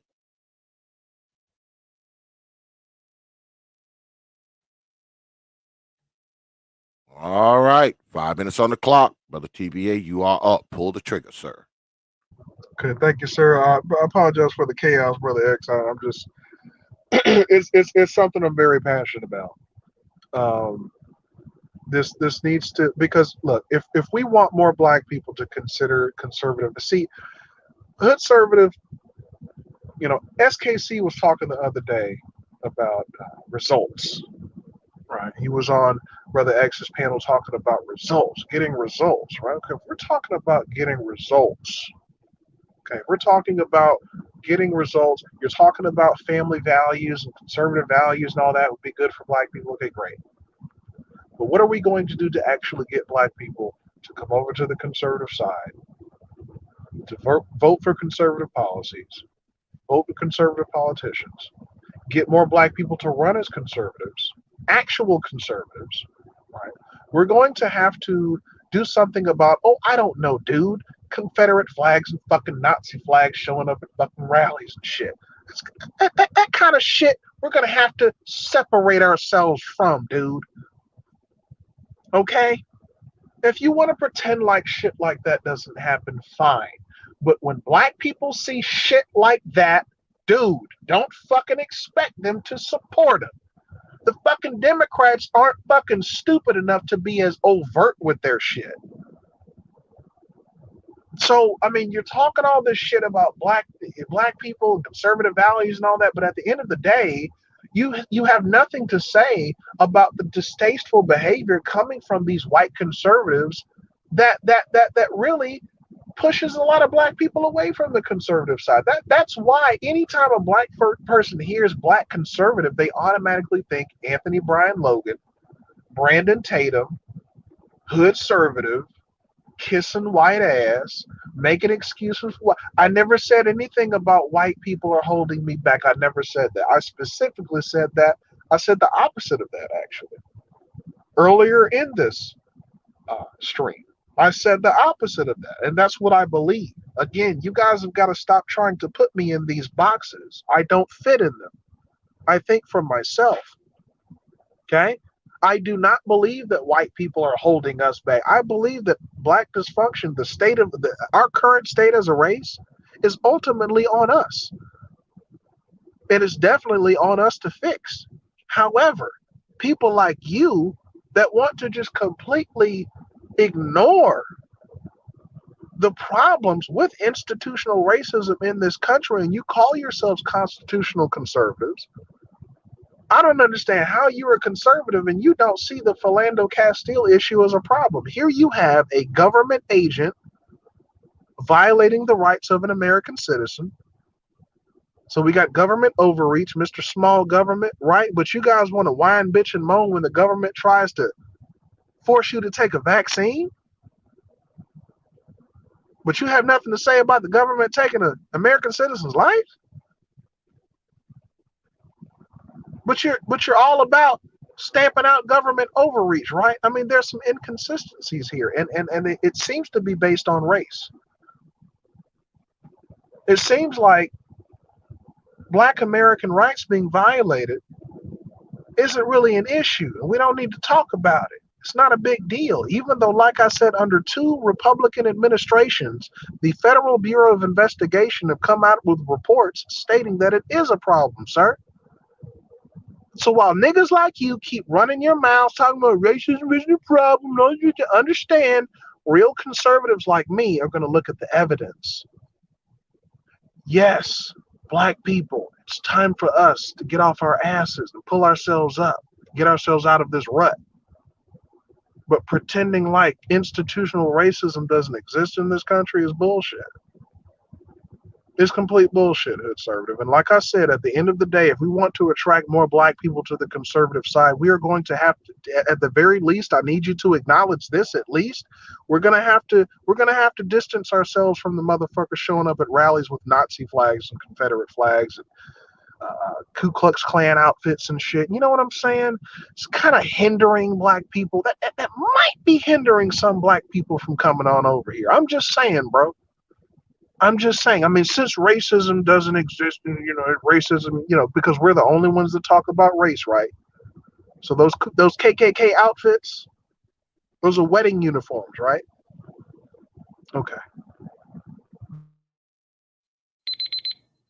All right.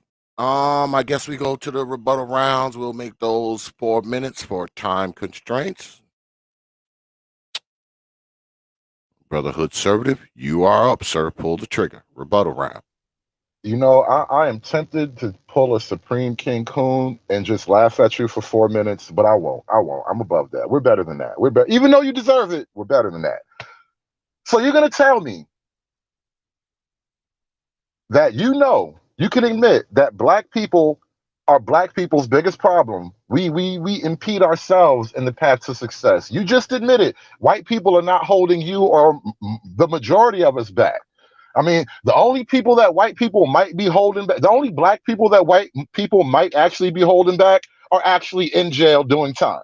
So thank you for acknowledging that white people aren't holding us back. Now, that being said, if you can tell me with a straight face that Black people are Black people's biggest problem, try paraphrasing what you said, you can't also cry and complain about some redneck with a rebel flag.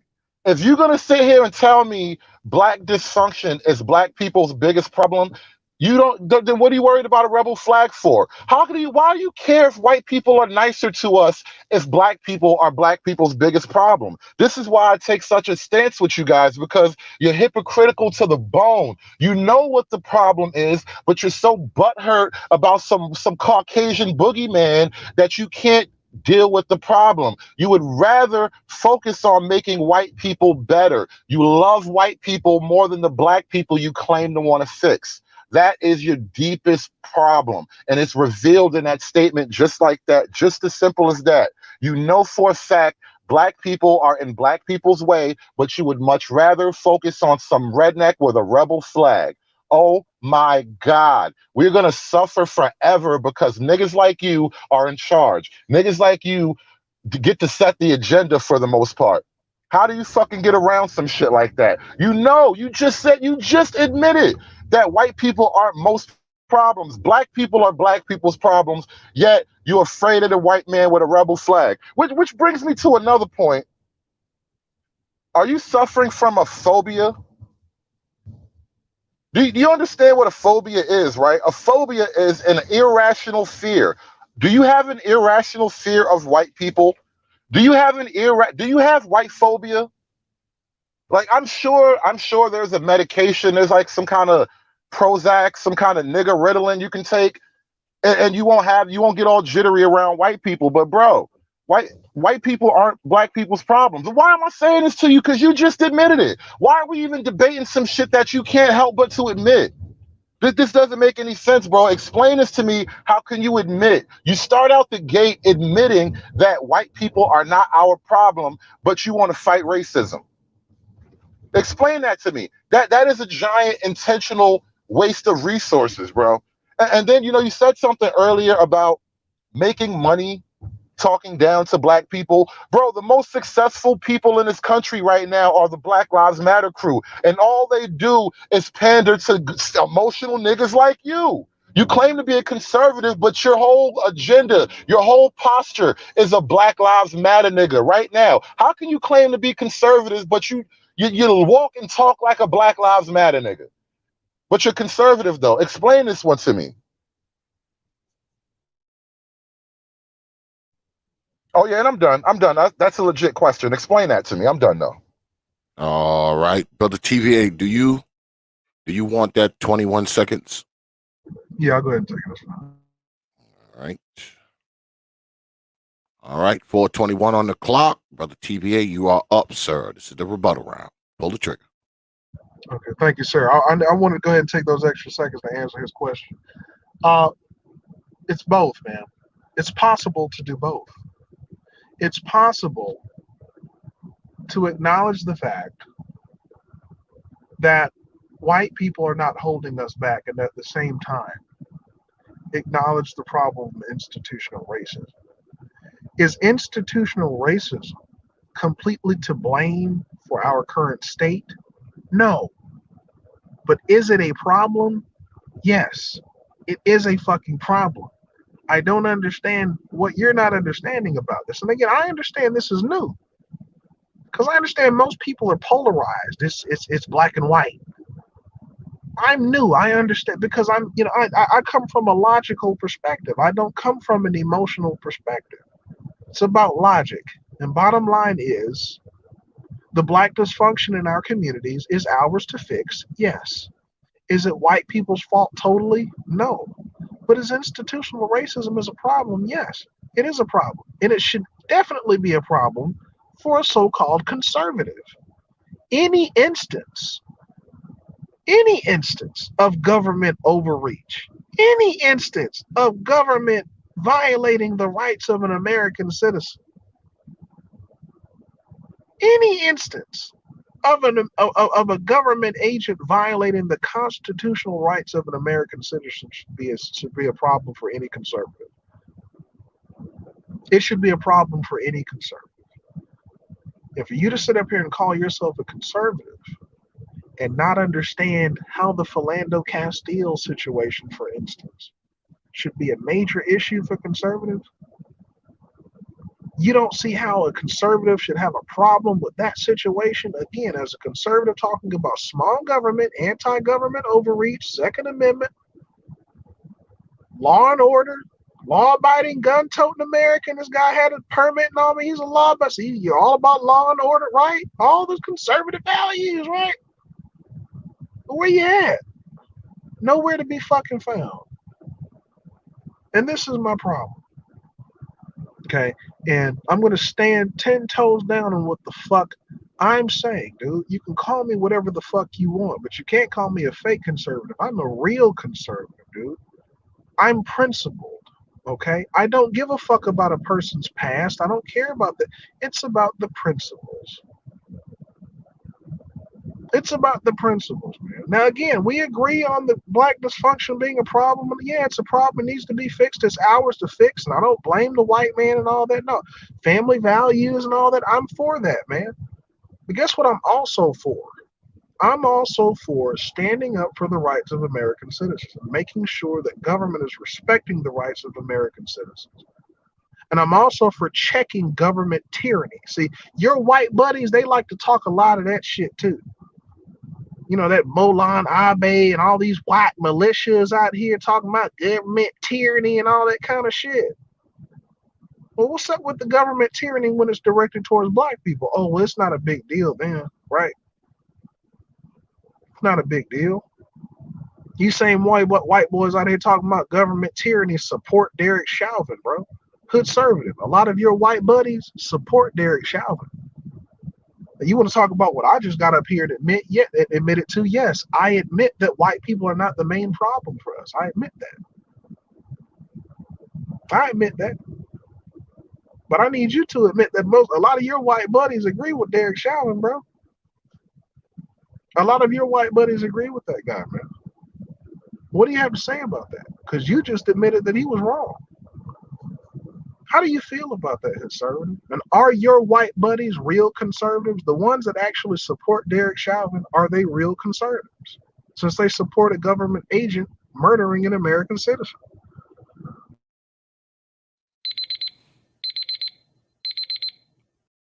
All right. For the time concession, we're gonna go right into rapid fire. And also, I just got an email from Trey, the NBD. He wants next. We're gonna go right into freaking rapid fire. We left off with brother T.V.A, so we will be picking up with the Hoodservative. This is rapid fire. First Pull off, the trigger. That was the most emotional speech I've ever heard on this channel. Somebody should hit you with a tampon. You started out saying, I can do both. I can do both. You know who else thinks like that? Bisexual niggas. You up here giving this bisexual political speech like you know something. Do you? Are you a man or are you a boy or a girl? I need to understand where. I need a base understanding of where you are. Are you a boy or a girl? Are you a boy or a girl? Are you male or female? Because I really need to know. I need you to answer basic questions now. Cancer Are you a male or female? I'm a male. Which is worse, cancer or a broken foot? You tell me. Which is worse, cancer or a broken foot? It depends. Okay. And if you have both, can you not focus on both? No, bro, you can beat cancer and you can beat a broken foot. You can't even form a proper defense, my dude. This is why I ask you basic questions. I'm not even sure if you know me. Are you a male? My biggest problem. You did answer that, right? On the broken foot, I gotta only focus on the cancer, right? I can't focus on both. That's just stupid fucking logic, dude. That's what the fuck you're saying. If I have cancer, bro, that is the logic of crippled niggas with cancer. You got the logic of crippled cancer niggas, bro. What the fuck? You using dying crippled nigga logic? Because the cancer is my main problem. You got dead cripple logic. Dead cripple logic. This is how you live with dead cripple logic, my nigga. Jesus Christ, do better. And you've got please do better. You've got nothing for it, dude. You can focus on both. You can focus on the black dysfunction and you can focus on the problem of institutional racism. And like I said, you had two Republican white conservative administrations come out and say that this is a problem. So again, while niggas like you are claiming it's not, you got so you believe the white man. Conservatives that will admit that it's a problem, bro. You following the white man's advice now. You just said that you know black dysfunction is a black problem, but because white people said, white people don't like you, you're upset. So I'm referencing him. So your white daddy even says racism is a problem. I'm taking cues from you. Your white conservative daddy even says that racism is a problem, sir. Okay, so you follow what the white man says, even though you know for a fact it's wrong. You do. So you know for a fact it's wrong. You know for a fact it's wrong. I don't give a fuck what some government report says, bro. I'm not quoting that shit. I have never used any of that as my points. I'm responding to what you offer. Government tyranny. I know you don't, and that's why you're not a real conservative. You don't care about government. The government is terrorizing us. The rights of American citizens. Black people are suffering under a tyrannical government now. I hear a lot of guys over on your white conservative side saying that it's martial laws coming and all this stuff. So I mean, I hear. But that's not a black problem, though, right? That's not a black problem, is it? The commies are taking over America. But that's not a black problem, is it? T.V.A, is that a black problem or not? I mean, I don't know. Apparently, what is the black problem then? What is the black? Like I said, black dysfunction is ultimately our problem to fix. And so twice I asked you and twice you go to black dysfunction. But your main cause is the current state of black people is ultimately our fault. However, we can acknowledge that and also acknowledge so how does fighting white supremacy fix that? How does fighting white supremacy fix that? You can do both. How? We can't even get along. We're Well, I mean, dysfunctional, remember? I agree. I We're agree. But dysfunctional. We don't even like each other. I'm But we're going to saying in form up a theory, union and fight a white army. You're fucking retarded. In theory, Get you this can acknowledge retarded and nigga out address of both. here. Okay, I don't. This childish shit. In God, theory, come you can on, bro. acknowledge both. We can't even get along. We can't even get along. But you want to fight off what you call white supremacy. So You want to have a triage conversation, though. No, but you want to have a conversation about what comes first. You just said Think family about values the and all that other insanity. shit, right? This is fucking insane. You want to have a conversation about what comes first, even though you know we can't get along. Right. Okay. So if you're talking all this family values and shit, so where are we gonna get that Who from? said family values? I'm talking about the community on the whole. Obviously, it's a family value issue, but like, bro, how can we fight white supremacy without black unity, without black fucking success, without black elitism? How do you fight white supremacy without all the fundamental things that white supremacy has? Did you just admit that it exists, though? You said, how can we fight it? No, I didn't. I'm using your argument. Hold on, no, I'm using your argument. I'm giving you the benefit of the doubt. I'm still manning your argument. No, you said, how can we fight it? You said, I'm trying to accept your argument, bro. If your position is white supremacy exists, right? Conservative, welcome to the hotel. Hey, I want you to get your red, black, and green flag, hood conservative, nigga. If your position is white supremacy exists, how do we fight it? White supremacy. How do you fight it then? How do you fight it? Unity. Did you motherfuckers hear this shit? All right, how do you fight it? How do you fight it? How do you fight it then? Look, right. How do you fight it? If it's real, I'm giving you that part of the argument for now. How do you fight it? You're acknowledging it, bro. Yeah, because that's all you got. Feelings, nigga. That's all you got is bitches' feelings. How do you fight it? That it exists, how do you fight? Get out your feelings, nigga. You never been happy before? How do you fight it? Look, man. You don't know how it feels to be happy, my nigga? How do you fight it? Why are we disagreeing as fellow conservatives, bro? Why can't you answer simple questions? God damn it. Are you a boy or a girl? Why don't we agree as conservatives, bro? Why can't you answer basic questions? Are you a boy or a girl? What are we disagreeing about, hood sir? Are you a male or a female? You can't answer basic questions. We're going to take it back. Are you male or female? Why are we disagreeing as two conservatives, dude? Okay, so we agree that white supremacy exists for the moment. How do you fight it with a bunch of niggas who don't like each other? How do a bunch of niggas who don't like each other fight white supremacy? He just said it again. What'd you say now? How do a bunch of niggas who don't like each other fight white supremacy? You can't. But guess what? You can acknowledge so why both. are you trying to fight it, nigga? You solving the wrong problem. You solving the wrong problem. Jesus Christ, how hard is that? And you don't even... Do you not understand when a person grants you the argument for a moment? Do you not understand how debates work? Do you not understand how logic works? So you don't understand logic. All right, fine. You just made my point, bro. You just admitted both are a problem. You just admitted that black disunity is a problem, and you just admitted to white supremacy. Surprise, for one. We agree. No, listen, for the record, I don't subscribe to white supremacy as a thing. That's all I do not believe white supremacy is a thing. No, you believe that. But you can't even solve the thing you believe. You can't fix your own problem, bro. No takebacks, nigga. It's on record, nigga. It's been recorded.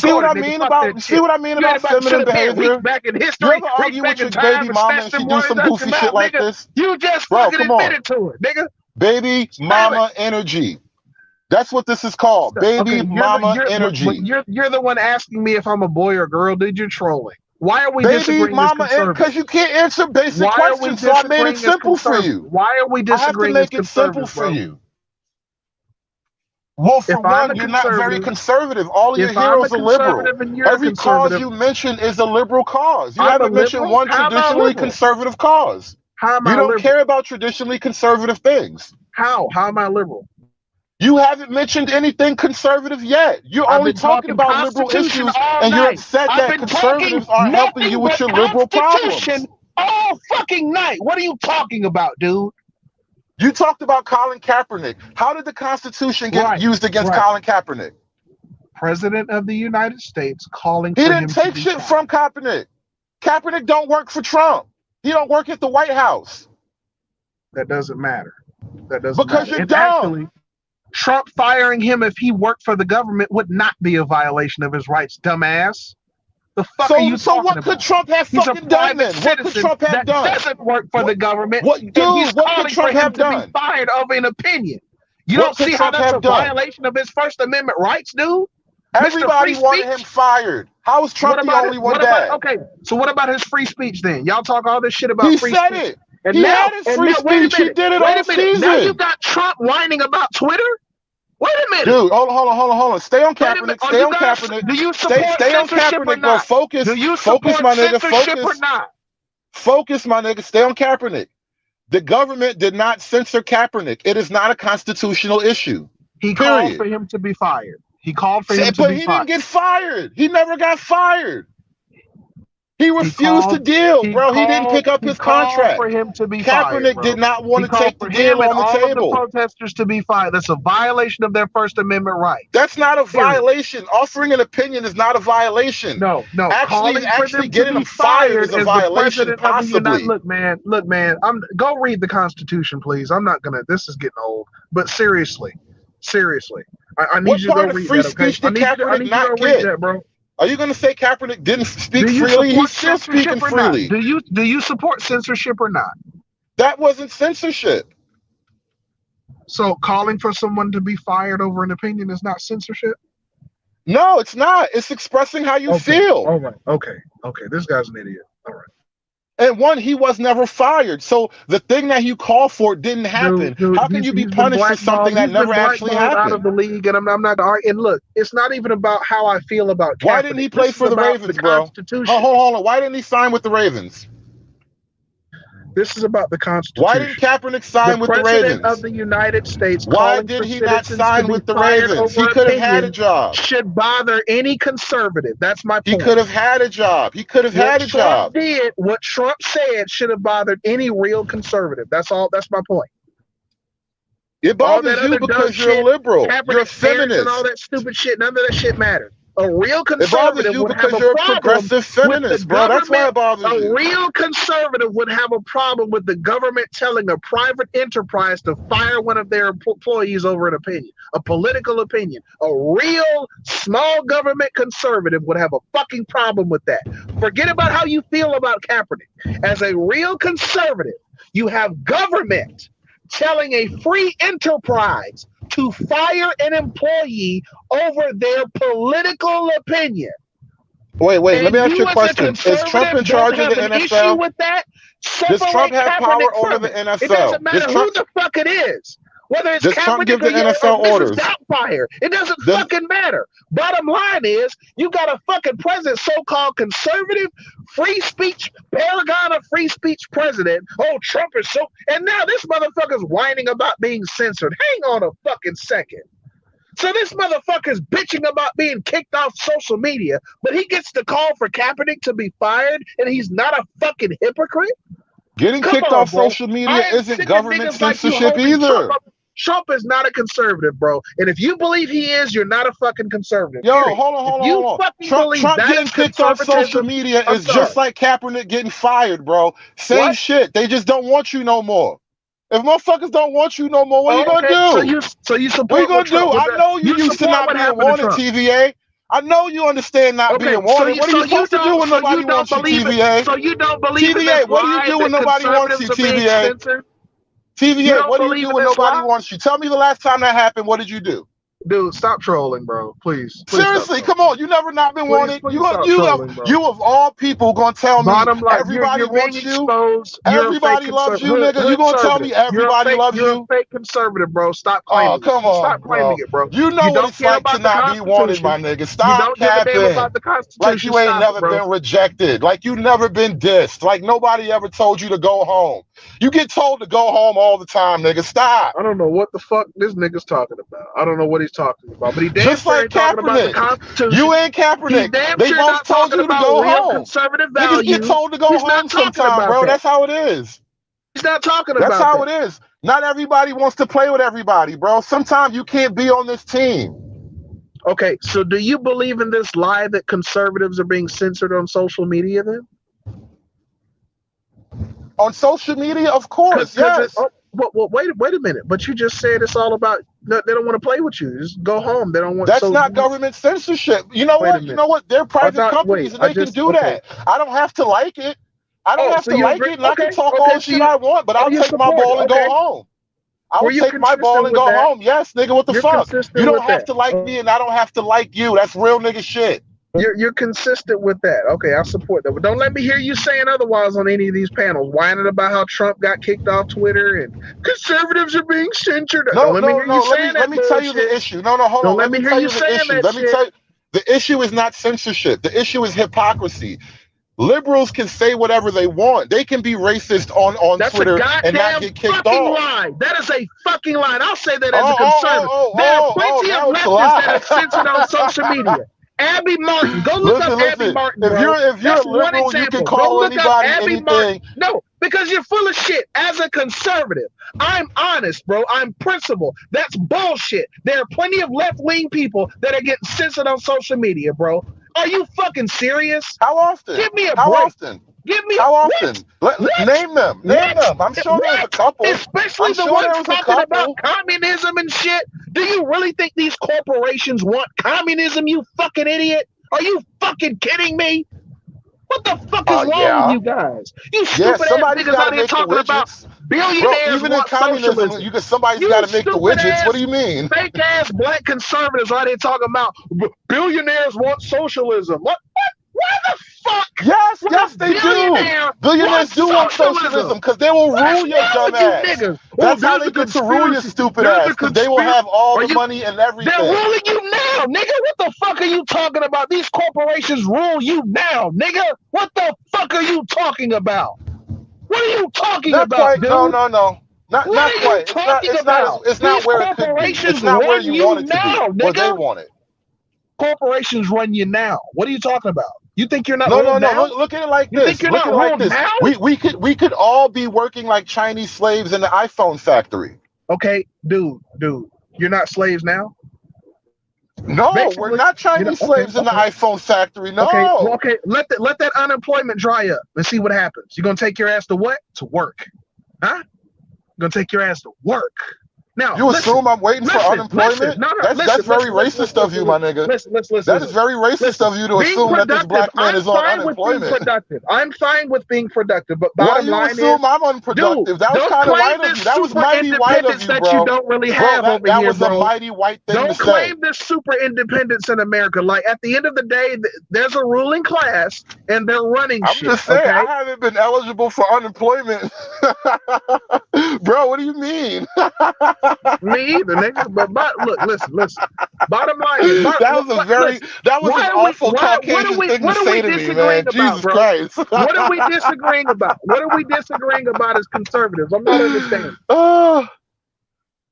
Dude, because you're not conservative. You're a Colin Kaepernick fan. Go put on your Kaepernick jersey and tie it up around the waist like your girlfriend do. Wait, so that's your definition of this nigga? So I can't be a Kaepernick fan and be a conservative? What the fuck is that? No! The fuck is wrong with you? Get the fuck out the whip, nigga. We don't want you. Okay. All right. You don't belong with us. Go sit at your bitch's table. I can't even go take sit you at the kitty table. bro. I go can't sit at the kitty table, bro. We'll bring you a sippy cup. Kitty table? Are you kidding me? We will bring you a sippy cup, my nigga. Being a Kaepernick fan defines me as a conservative or not. That's Grow the fuck up. Grow the fuck up. I mean, like, okay, bro. You didn't talk about Kaepernick all night. You realize that, right? It's like, not you are a diehard Cap fan. That's what I'm saying. It's about you the Constitution. You care more about that nigga than he do. It's about the Constitution. You love his life more than he does. You lost.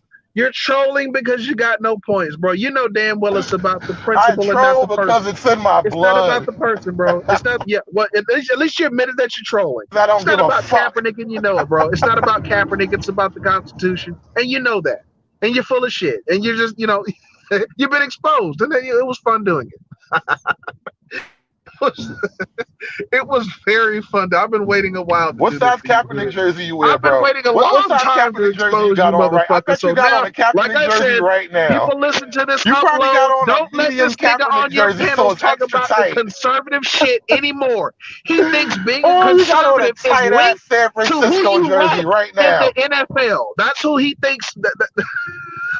Why is your conservatism hinged on one light-skinned nigga?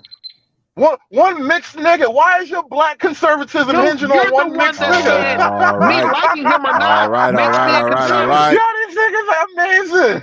This Rapid nigga is fire is conservative for one over. mixed nigga. Rapid fire has ended. Now we go to closing statements. We started off with Brotherhood Conservative, so we'll be starting closing statements with Brother T.V.A. 5 minutes on the clock. Brother T.V.A., you are up, sir. Closing statements. Pull the trigger. Well, like I said, man, thank you, Brother X. Thank you everybody for stopping in. My phone's about to die anyway, so let me be quick. Hey, man, thank you, Hood Conservative, for stopping in, man. Like I said, I've been waiting a little while to go ahead and expose you, man. So, listen, everybody, according to Hood Conservative, being a conservative is linked to who you like in the NFL. It's not based on principles. It's not based on policies. It's not based on anything of substance. It's based on stupid fucking shit, talking point shit like that. Oh, you like Colin Kaepernick. You ain't no conservative. Like, and again, it's not about me liking the guy. I clearly said that. It's not about Kaepernick the person. It really wouldn't matter who the fuck it was. Bottom line is, how the fuck are you a conservative and you don't see any issue with a government agent calling for a private citizen to be fired for having a political opinion?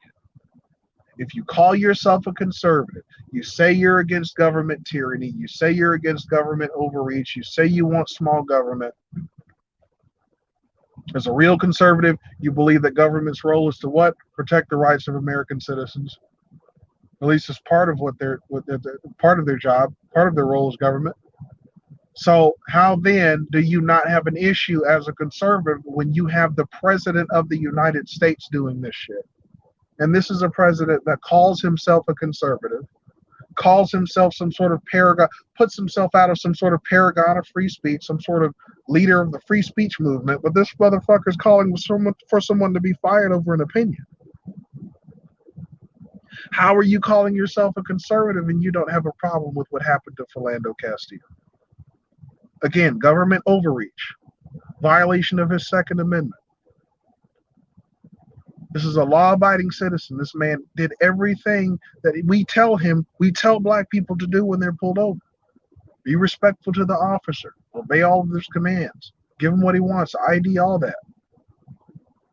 Tell him if you have a gun in the car, which I don't agree with. I wouldn't tell him that, but he did. And guess what? He ended up with a bullet in his ass. And these so-called conservatives don't have a problem with it. How are you a conservative and you don't have a problem with what happened to George Floyd? And even this nigga admitted that what Derek Chauvin did was wrong. Okay, so then why do you have so many of your so-called white conservative buddies agreeing with the guy and supporting this guy and saying fuck George Floyd? And why aren't you calling out your white conservative buddies for that shit? Hey, wait a minute, Brad. Wait a minute, Todd. I mean, yeah, he was a criminal or whatever like that, but bottom line is, this guy was murdered by an agent of the state. Now, we as conservatives, Proud Boys, Trey and BD with his Proud Boys and shit, they love talking that anti-government tyranny shit and all that. Okay, but what do you call a police officer putting his neck on someone's neck for 10 minutes? That person repeatedly saying, I can't fucking breathe. I think that will qualify as government tyranny. I think that will qualify as government overreach. What happened to Philando Castile, I think that will qualify as government overreach. Violation of constitutional rights. Things that these so-called conservatives, these fake-ass conservatives like hood conservatives, things that they claim to be passionate about, but again, when they're actually being violated, when situations actually come up and it's time to speak up, these niggas are silent. And we have to ask why. And again, it seems to be based on skin color. Because your white conservative buddies, well, they didn't waste any time crowding around Kyle Rittenhouse. They had all the time in the world for that. They had all the time in the world for that. But they didn't say shit about Philando Castile. And let it be known, I'm not saying it's their responsibility to say or do something about what happened to Philando Castile. I believe it's ultimately our responsibility to get justice for that brother. But it's you niggas, it's niggas like Hood Conservative. They're the ones that are telling you, hey, these white conservatives, oh, they're cool. They're our buddies. They're our pals. That's not true. You don't have to be a coon to be a black conservative, people. You can be dignified, proud of who you are, proud to be black, still be a conservative. I'm trying to get black people to understand that. All right. 5 minutes on the clock. Brotherhood Conservative, you are up. Pull the trigger, sir. Closing statements. See, dudes wonder why I troll so much, but like you make this the most emotional appeal you could think of to a room full of mostly men. Like, and then you want to be taken seriously. Like that after that speech, I know your microphone is dripping like a juicy tampon. Like Jesus Christ, everything you had to say was an emotional appeal. Oh, the white boys talk bad about you. Who fucking cares if white boys talk bad about you? Go fix your life.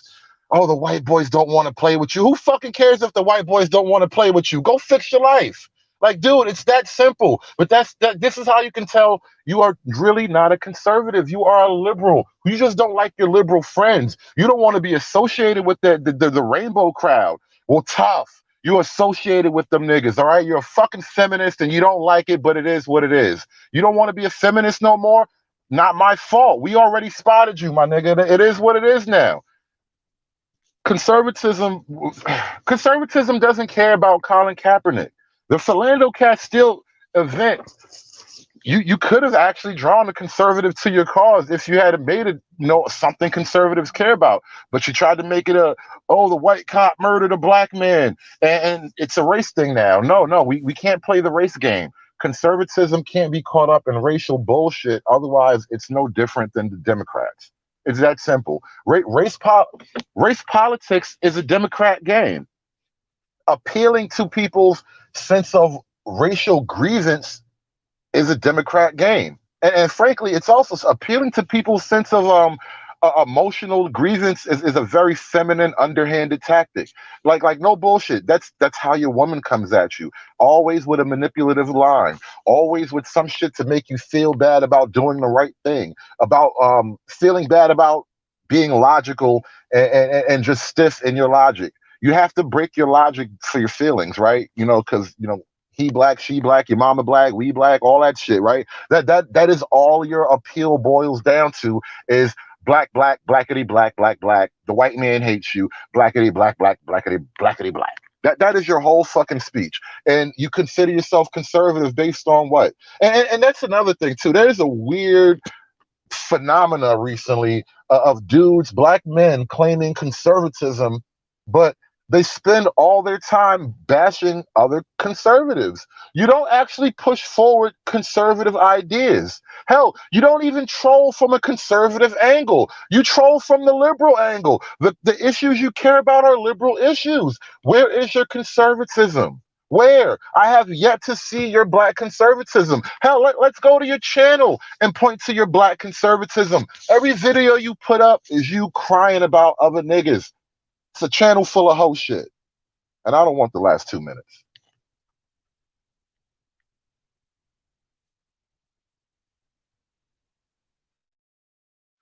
All right.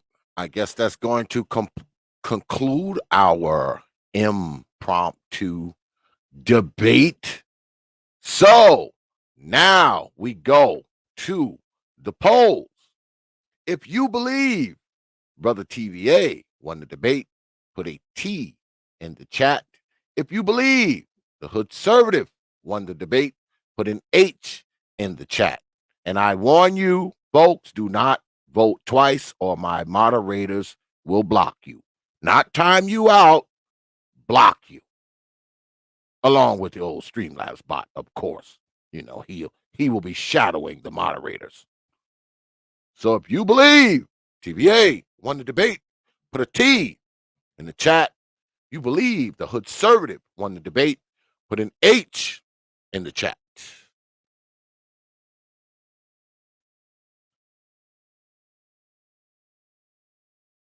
Come on, Negroes, vote.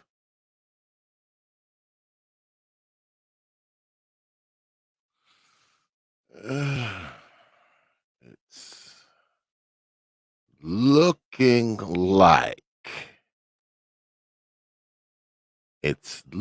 like the hood conservative right now. We'll give it a few before we continue.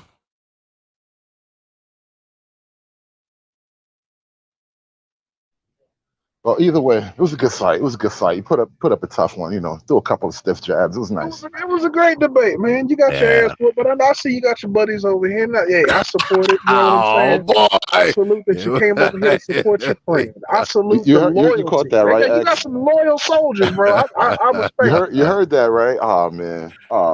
They cry so good. Man. They all cry the same too. I told you. It's looking like the hood conservative. Yeah, we're gonna call it. We're gonna call it for the hood conservative. Yeah, we're gonna call it. The people have spoken, but there is a new challenger. Brother Trey is in the house. Brother Trey, I'm assuming you are here to challenge Brother T.V.A. Is that assumption correct? You're muted, Brother Trey.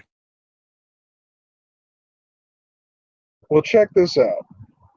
Brother Trey is unfortunately going to have to set something up on a later date. Hood conservative had the balls to get up here first.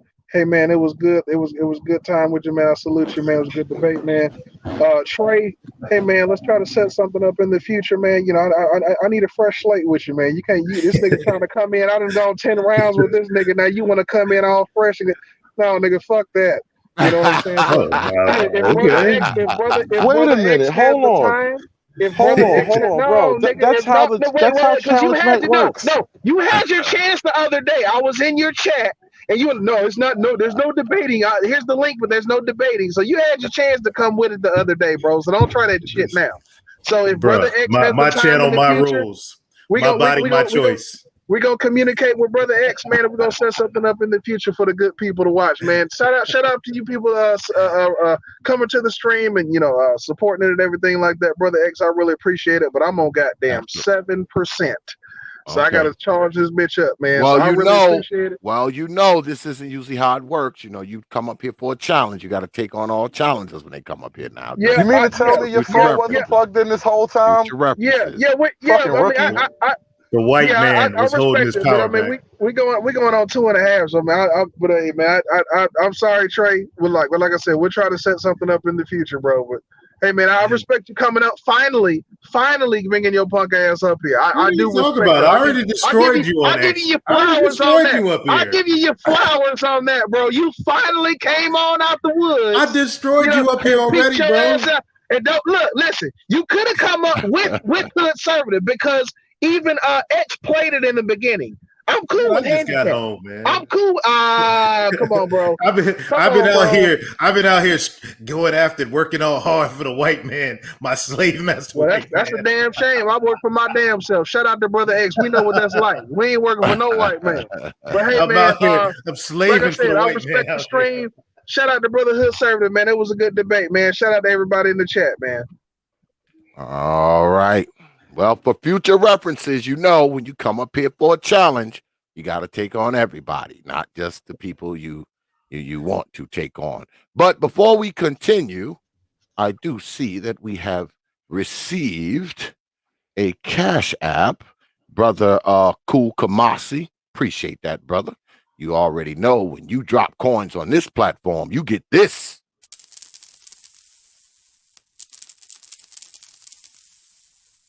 I appreciate you dropping your hard-earned coins on this platform. Appreciate that Cash App, Brother Cool Kamasi.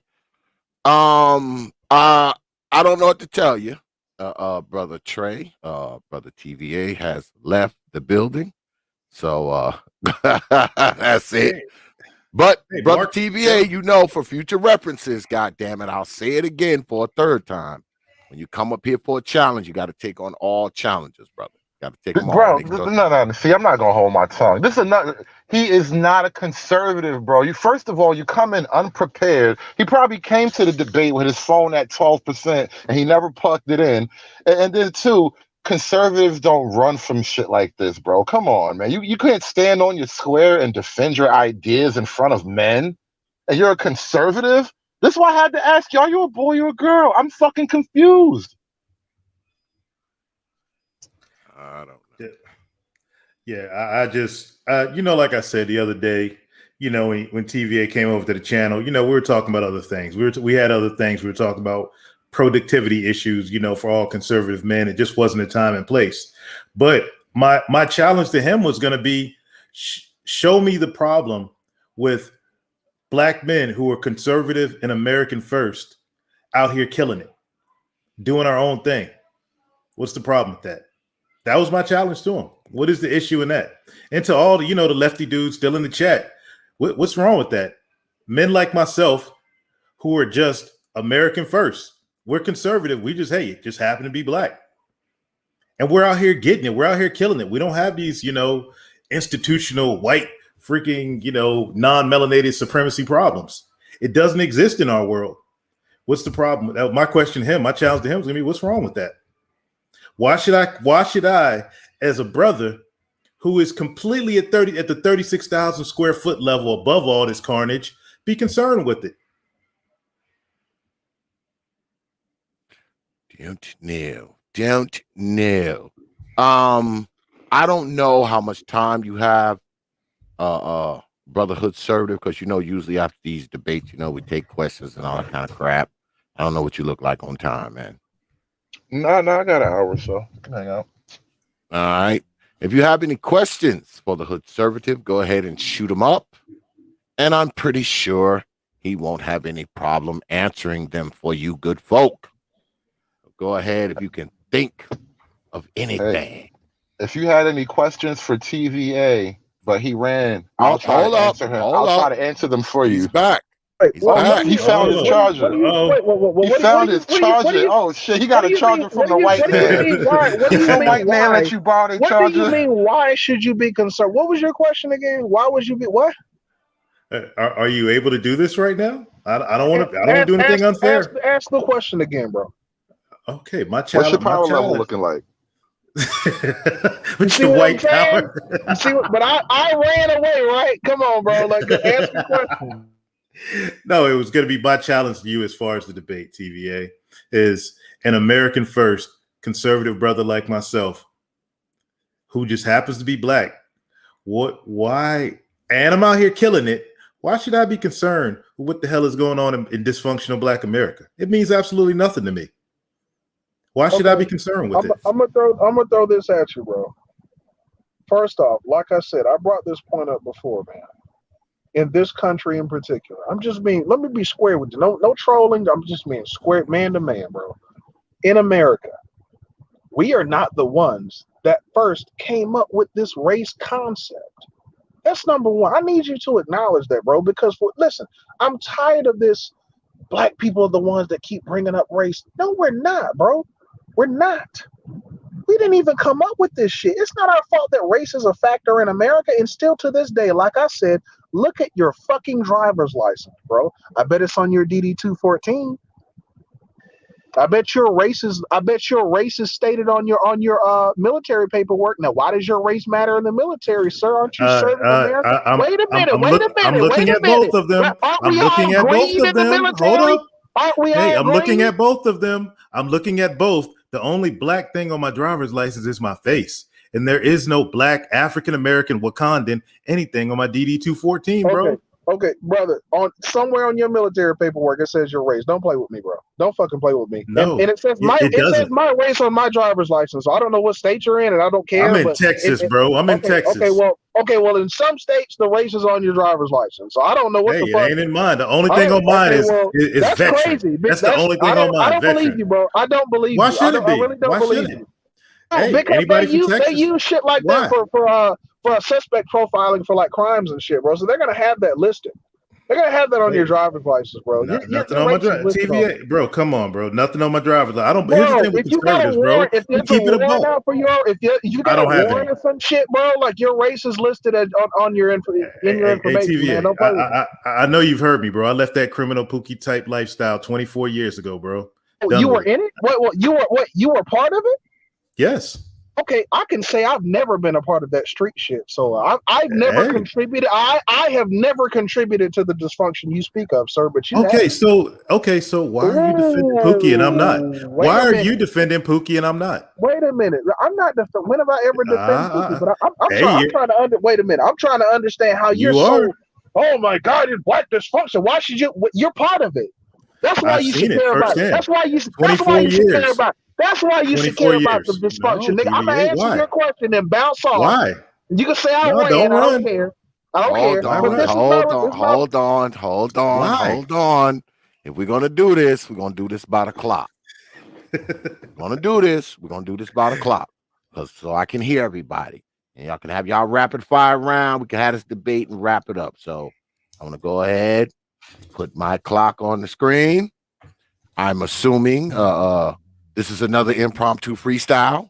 So I'm gonna bounce off and let y'all have the floor, man. Thanks for having me up tonight, bro. Oh, absolutely, absolutely. All right, cool. Brother Trey, I'm assuming you're the anti. So 5 minutes on the clock. Brother Trey, pull the trigger, sir. All right. So my basic issue with Brother TVA is this. As a brother who's actually experienced that lifestyle and been in the dysfunction of Black America for the first, 22 years of my life, basically, I saw what the carnage caused, and it's very detrimental to people as a whole, not just the Black community type that I don't even believe exists, but to America as a whole and maintaining American values.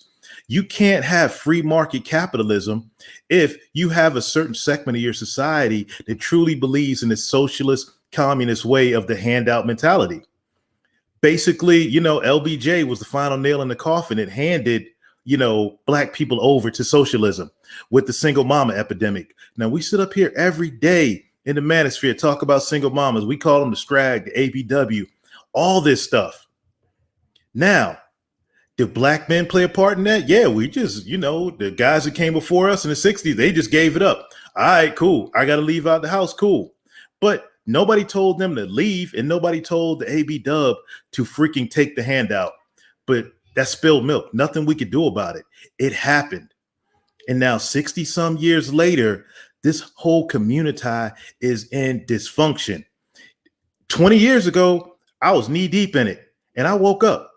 And since that time, man, I've raised 4 very successful kids, great students. I got a couple businesses, thanks to, following the advice from cats on YouTube of all freaking shades. I'll probably be a 7-figure earner here in the transportation industry before long. Hey, it is what it is. Y'all know how trucking works. You start building 1 truck, 2 trucks, 3 trucks, vans, box trucks, whatever. And then you get $1 million business. But here's the thing. As somebody in this industry, why should I be concerned about what's going on with the dysfunction? The products that I deliver are meant for everybody. Most of them come from Mexico, go through the US, up to Canada, to turn around to get redistributed, but mainly it's auto parts, to get redistributed in automobiles that everybody in this country drives. So why should I care about race? I'm trying to feed my family and my lineage, my grandkids. I'm trying to make sure they eat. So why should I be concerned about Pookie doing drive-bys in Chicago? Pookie killing 1-month-old babies jumping out of Jeep Grand Cherokees in Chicago. People shooting up fireworks parades in Long Island. People shooting up malls in Little Rock, Arkansas. And this is all over the 4th of July weekend. Why should I care about that? I'm like this. Hey, bring back. Fuck police reform. Man, let's get more police out there. I can't here's what the problem is. I don't like seeing young Black lives lost. And that's some real conservative shit right there. I don't like seeing any child die. But the problem is that most of the lives being lost right now are young Black children who don't even have the opportunity to grow up and choose whether they want to be on the left or right, Democrat, Republican, be in the Pookie lifestyle or the Carlton lifestyle, whichever one you call it. They don't even have that chance because they're being gunned down before they even know what politics is. But, you know, my interlocutors, my ops, like TVA, want to go on me because, you know what? I support very strong American first values, the same values that this country was founded on. Was it flawed? Hell yeah, it was flawed. It was flawed for everybody in this bitch. Some people took L's. Damn, most everybody took L's if you want at the top. But there was a lot of folks at the top of all different shades. And guess what? Now we have free market capitalism where everyone can achieve that. So no, I am not going to go back and give a damn about what Keisha's doing, about what Pookie's doing. No, if I got brothers like Lil Big Nate, the Hood Conservative, Theo Waft, a liberal who want to do business and want to talk about productive things, let's come together and do that as men. I don't care about their skin color. They're men. I'll put them down with other Americans who want to do the same thing. I'll put them down with dudes in the greater manosphere that want to do better and see more men's rights out here and get to the point where we can get rid of this welfare state so little black boys and girls will stop being the majority of people getting freaking knocked off by these pookies in the hood. That's it. I'm good.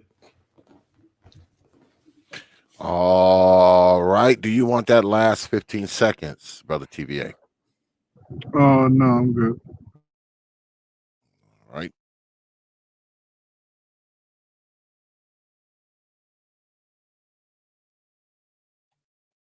All right. 5 minutes on the clock. You are up, sir. Pull the trigger. All right. First off, I swear to God, I'm at like 2% right now. So I mean, I'm trying to hold on, y'all. But hey, I don't know what to tell you. But I mean, Brother X, real quick. I mean, when you do the challenges, I mean, how long do they usually last? I mean, no disrespect. I mean, but it was like 2.5 hours. I figured, you know, it was, I mean, yeah, maybe other people wanted to come up, but shit, you know, he had it. We waited. You know what I mean? We waited. I mean, people had chances to come up. Well, but, well, I'll stop the clock. I'll stop the clock. You know, if your phone is about to die, whatever, you know, that is what it is. But that's usually how we do it. You know, somebody come up, they lay down their premise, and then, you know, you take on whoever comes up. Granted, it did take a while before somebody did come up to challenge you, but that's usually how we do it.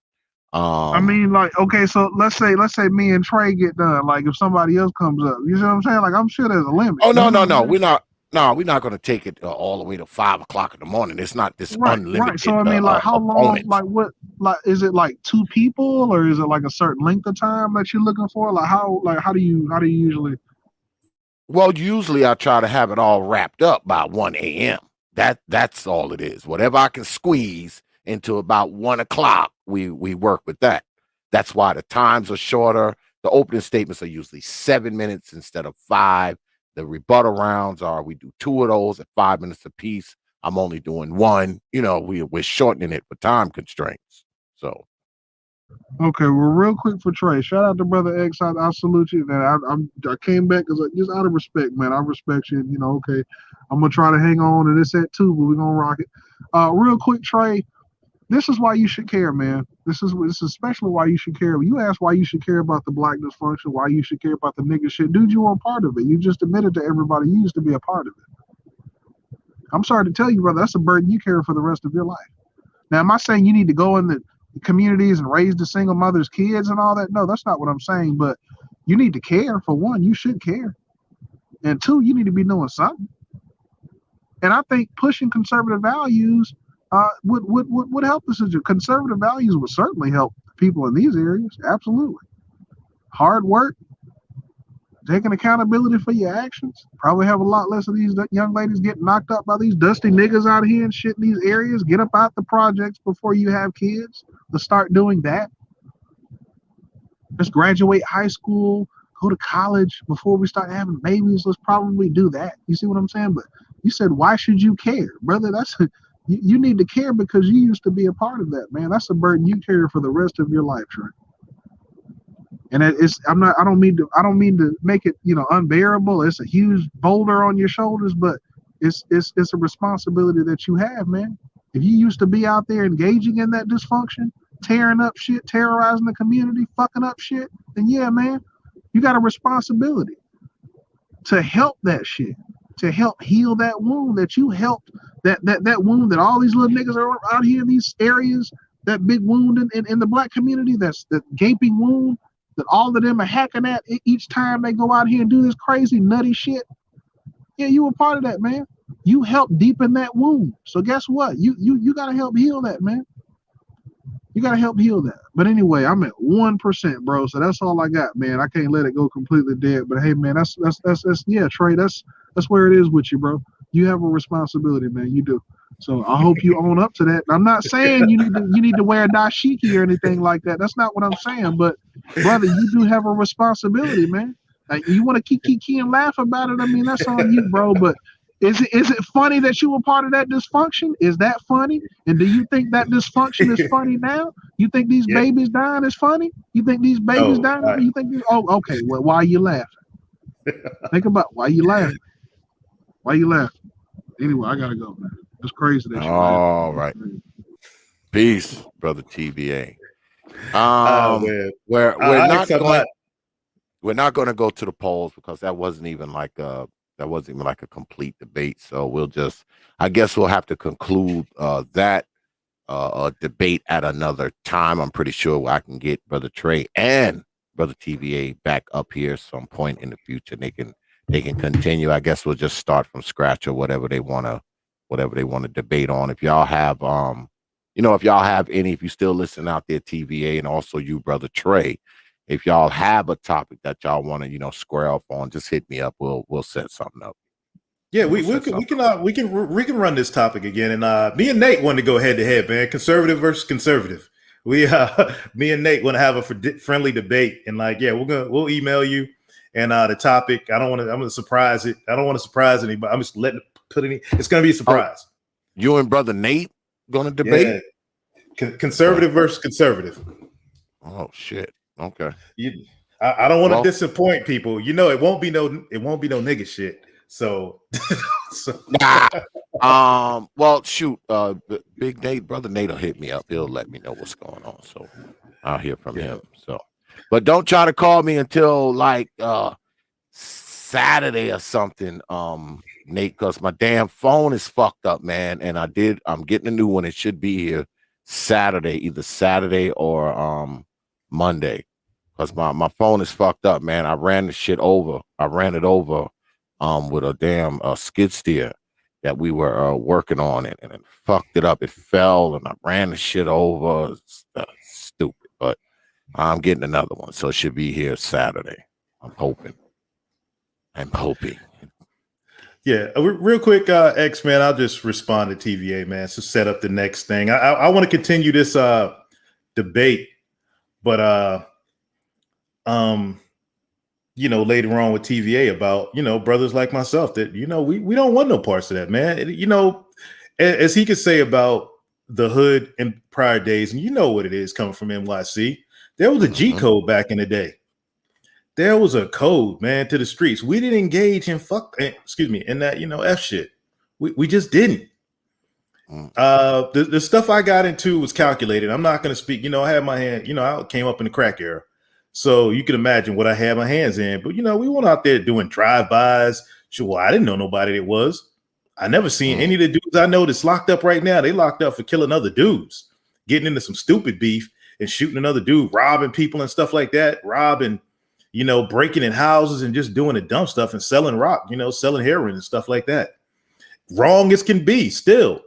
But I will give you this. These dudes did not go after kids, freaking baby mamas. They didn't go after grandmas. They just didn't go up shooting up random freaking parks with, what do you call it? Like birthday parties and cookouts going on. That stuff did not happen in the late 80s, early 90s. Yeah, it didn't. It didn't. And I'll tell you this, there's nothing with the way my belief system, the way I've changed, the man I've become, there's nothing I could do for these little single mama raised terrorists. If they see the light and change themselves and decide, hey, I want to come to you. Hey, Trey, man, I seen your channel. Tell me more about how you made this change and found conservatism. All right, I can help you out.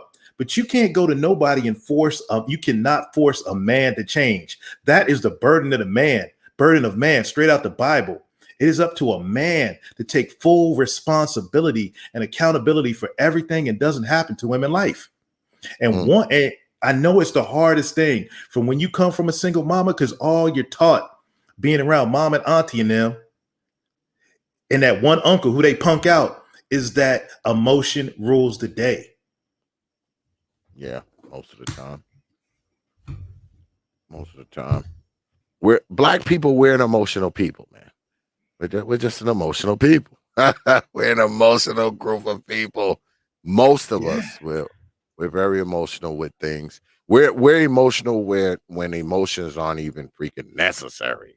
You know, we get emotional over freaking a flat tire.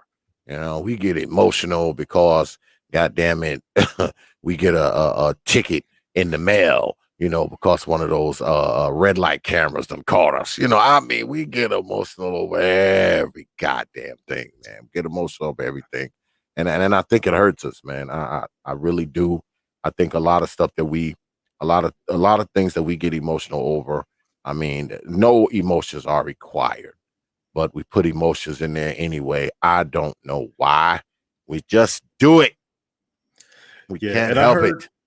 Yeah, I was listening last night, man. I was ghost watching last night when you and SKC and a little bit we're talking about, the apathy aspect of the Black community. And one of the weirdest things about me, man, is my dad has said this since I was like 3 years old. He'd never seen a kid so apathetic, and it just passed over into my adult life.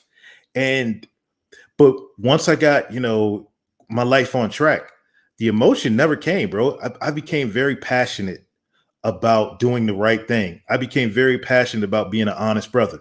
I became very passionate about providing for my lineage.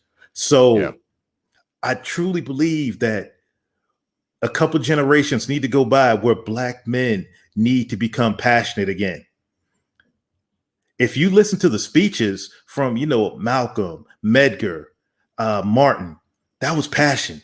And those brothers, there was no emotion whatsoever.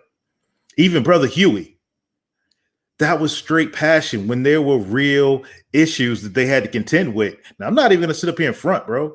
I know the impact of communism had, and a lot of that impact was due to, a lot of that stuff was self-brought on. But once that was realized, and you see, hey, these communists, these white liberals, Malcolm figured it out. These white liberals, communists in disguise, are the true problem.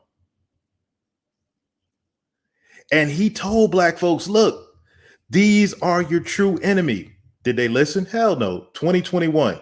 We still up here listening to the white liberal making videos talking about vax that ass up.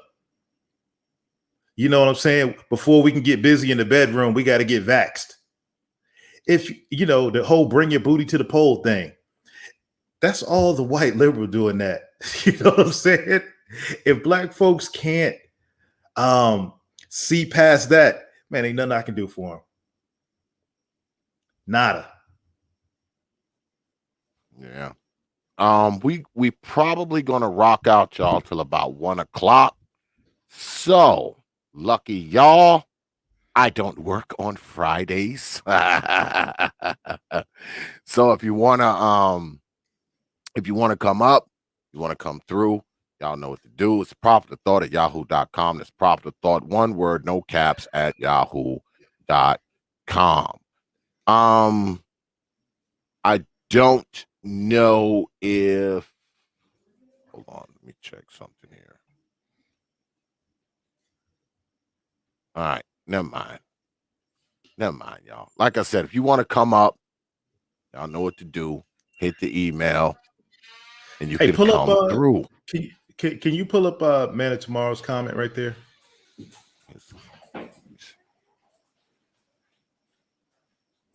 Last one, right above Deborah Leonelli's. So, and this is what I mean about emotionalism. I peeped the last stream that Man of Tomorrow was on your channel with all the emotion coming out, and losing. Look, if you lose a debate, it is what it is. Walk away. His fan club wasn't in the house that night. But here's the issue, man. I did 3 streams. two up, one up here, one on Bernard Riley, and one on your channel, where I described exactly what I saw on January 6th with my own eyes. Now, this is emotion and the stupidity of black folks. Everybody in the mainstream media knows that everything that went down with the Capitol that was led by what's her name? My man John Sullivan, that buttermilk skating nigga, happened while Trump was speaking. While we were all sitting there listening to our president speak, all that stuff was taking place. Anybody with Google, I know, man, tomorrow the lefties say that black people don't know how to use the internet, and hopefully you do in that truck, bro. But you can do a simple little Google timeline search and see that all that stuff happened while we were listening to our president speak, bro. And you downloaded my streams where you saw me videotaping everything that happened on the west side of that building where there was no storming, no breach. It's just a whole bunch of comedy, calamity, original Batman fake fighting going on between FBI infiltrators and the police, the Capitol Police. I ask you this. When the hell did black men become the biggest snitches on the planet? I mean, I know niggas been snitching for a minute, but when did they start promoting it? When did black men who hate the government become agents of the government? That's what I want to know. Why, if you're so hardcore, why are black men out here buck dancing for the system? We're not. Over here on this side, I know my man Big Nate isn't. I know my man Hoodservative ain't. Is it a problem that conservative black men aren't up here? Oh man, big government, we want big government now. Well, the last time black men had big government, according to the lefties, we was all slaves. Institutional racism was killing us. So is that, to these lefties, to these progressives, is that what y'all want back?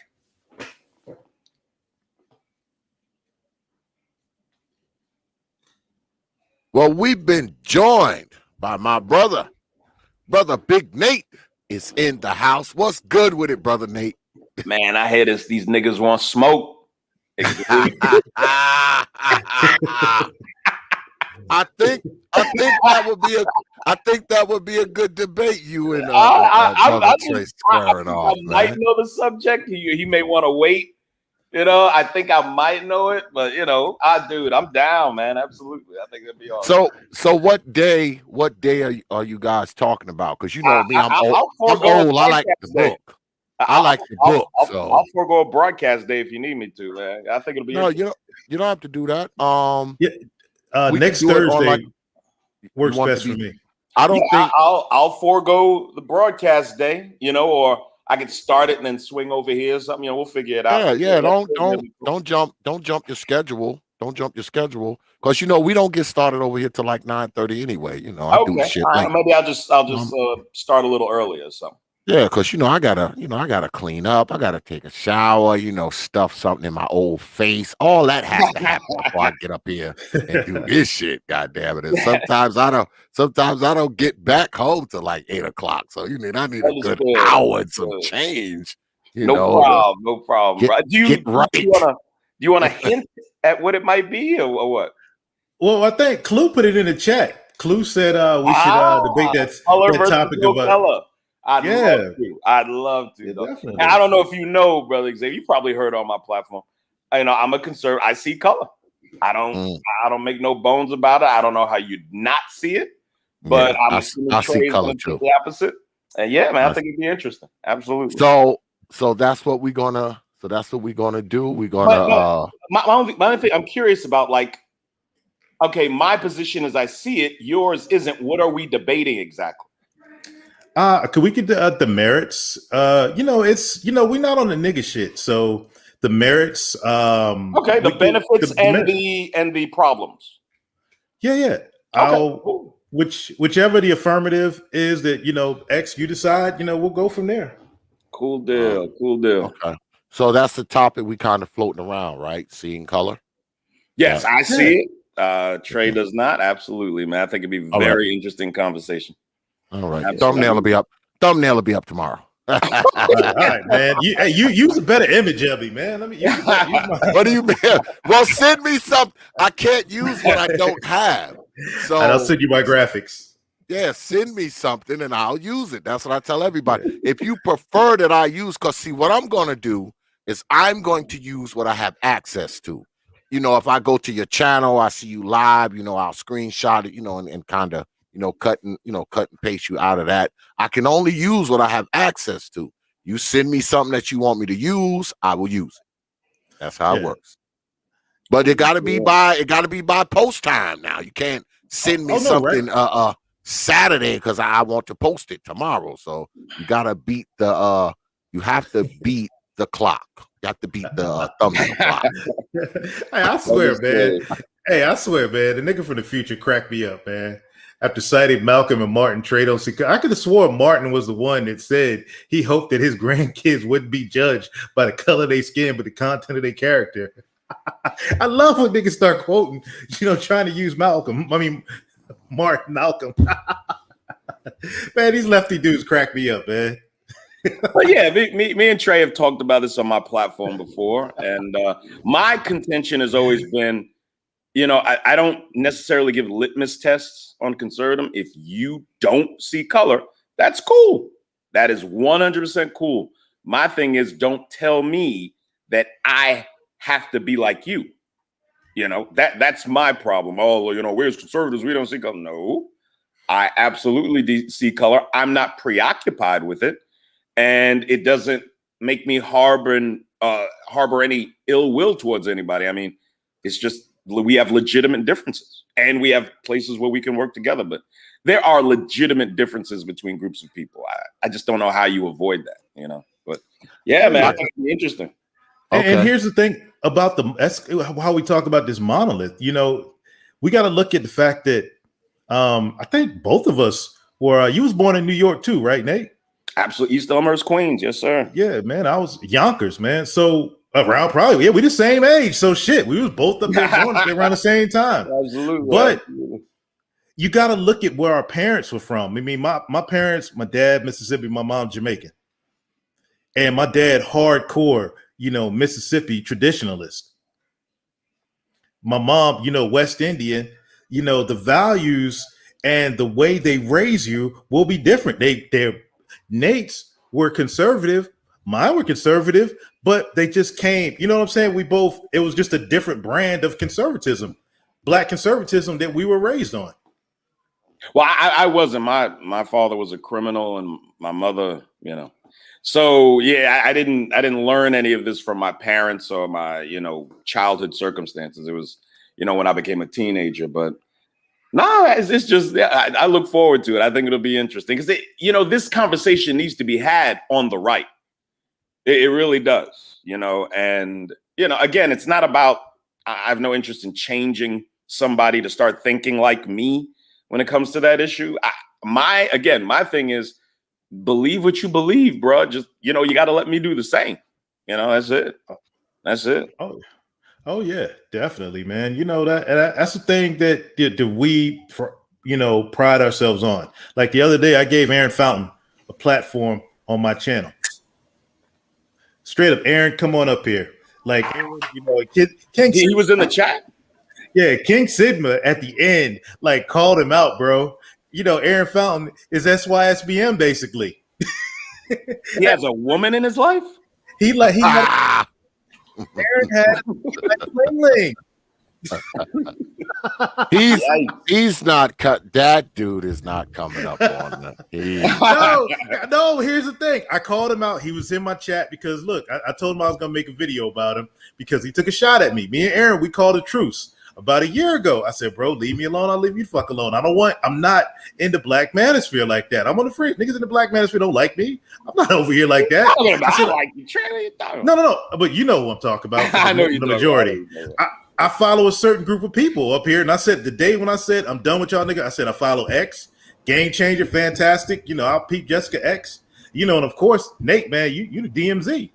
But I'm not over there like that. And I told Aaron, dude, leave me the fuck alone, bro. We can sit down and chop it up one of these times. I'm always driving by your school. Let's sit down and chop it up. And so he made a video. So I was like, hey, man, I got to come at you. I got to expose you. And I don't even need to do it. King Sigma did it for me.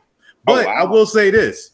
King Sigma put him on blast. So tonight, he was live on cam on C Boogie's channel when you were broadcasting, Nate. Oh God. Well, yeah, that whole C Boogie angle with that is very odd. But, hey, do what you do, man. Let them do what they do. Here's you know what that is he had to run back and defend himself because he got called out for being down with Ling Ling. He's been writing articles on mainstream sites about blackity black this, blackity black that. Wait a minute. Black men hating black women and misogyny. Yeah. Am I hearing this correctly that he has a Asian chick? Not Mr. Fountain. Not Mr. Fountain. No, that can't be. Ain't that some shit? Because he fucks with everybody. He's always got everybody's shit over there, cutting and pasting and taking shit out of context and talking about how great he hates the fact that I talk about single baby mamas and also kind of nonsense. And you mean to tell me he's laying up with an Asian chick? Wow, I'm surprised it's a chick at all. I'm gonna be honest with you. Jesus. I'm to be honest, that doesn't even shock me, Brother Trey. You know why it doesn't shock me? You know why it doesn't shock me? Because the people who bang the hardest on this shit are usually the ones who are doing the total opposite of the shit they're telling you what you should be doing. Absolutely, dog. I mean, dude, I've read. It was part of my stream today. I pulled up. I just went to Google, put Black Manosphere, and all these articles about the misogyny and the hate and the incels that are, in the Black Manosphere. And one of the articles was his, and just filled with attacks on us and the violence that's being preached against black. I'm like, yeah. He's been at this for a while. He's been at it for a while. He had all of us on a list at one time. He even had me up there. As these dangerous menace spirit people. Yeah, and he had a whole list of us on there. Well, black men being able to speak their minds freely has always been considered dangerous. Yeah, he clipped the stream where I was talking about the issue I ran into with my ex-wife, and all the pain and strife that she caused me. But at the end of the day, at the end of the stream, I took full accountability for it and said, hey, it was my fault. Hey, shout out to you, Nate. I stood in it for 13 years and it took me 3 to get divorced and get out of it. And he left that out conveniently, I'm sure. No, he put it in there. He wrote the hit piece on me, and his own people in the article were like, hey, man, I kind of agree with Trey on this one. No, idiot. Ain't that some shit? And shout out to my brother Taylor.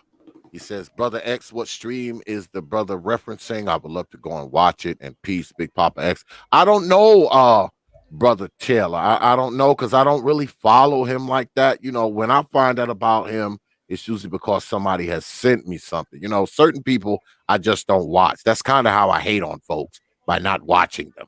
But because you dropped that $5 super chat, you get this, Brother Taylor.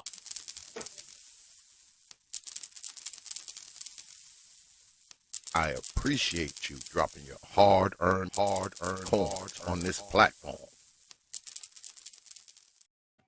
So Mike V says, Trey had a liberal wife. What a surprise. Well, Mike, you've been following me in the manosphere for forever. You know I was married to a black woman for 16 years. I have 4 black kids.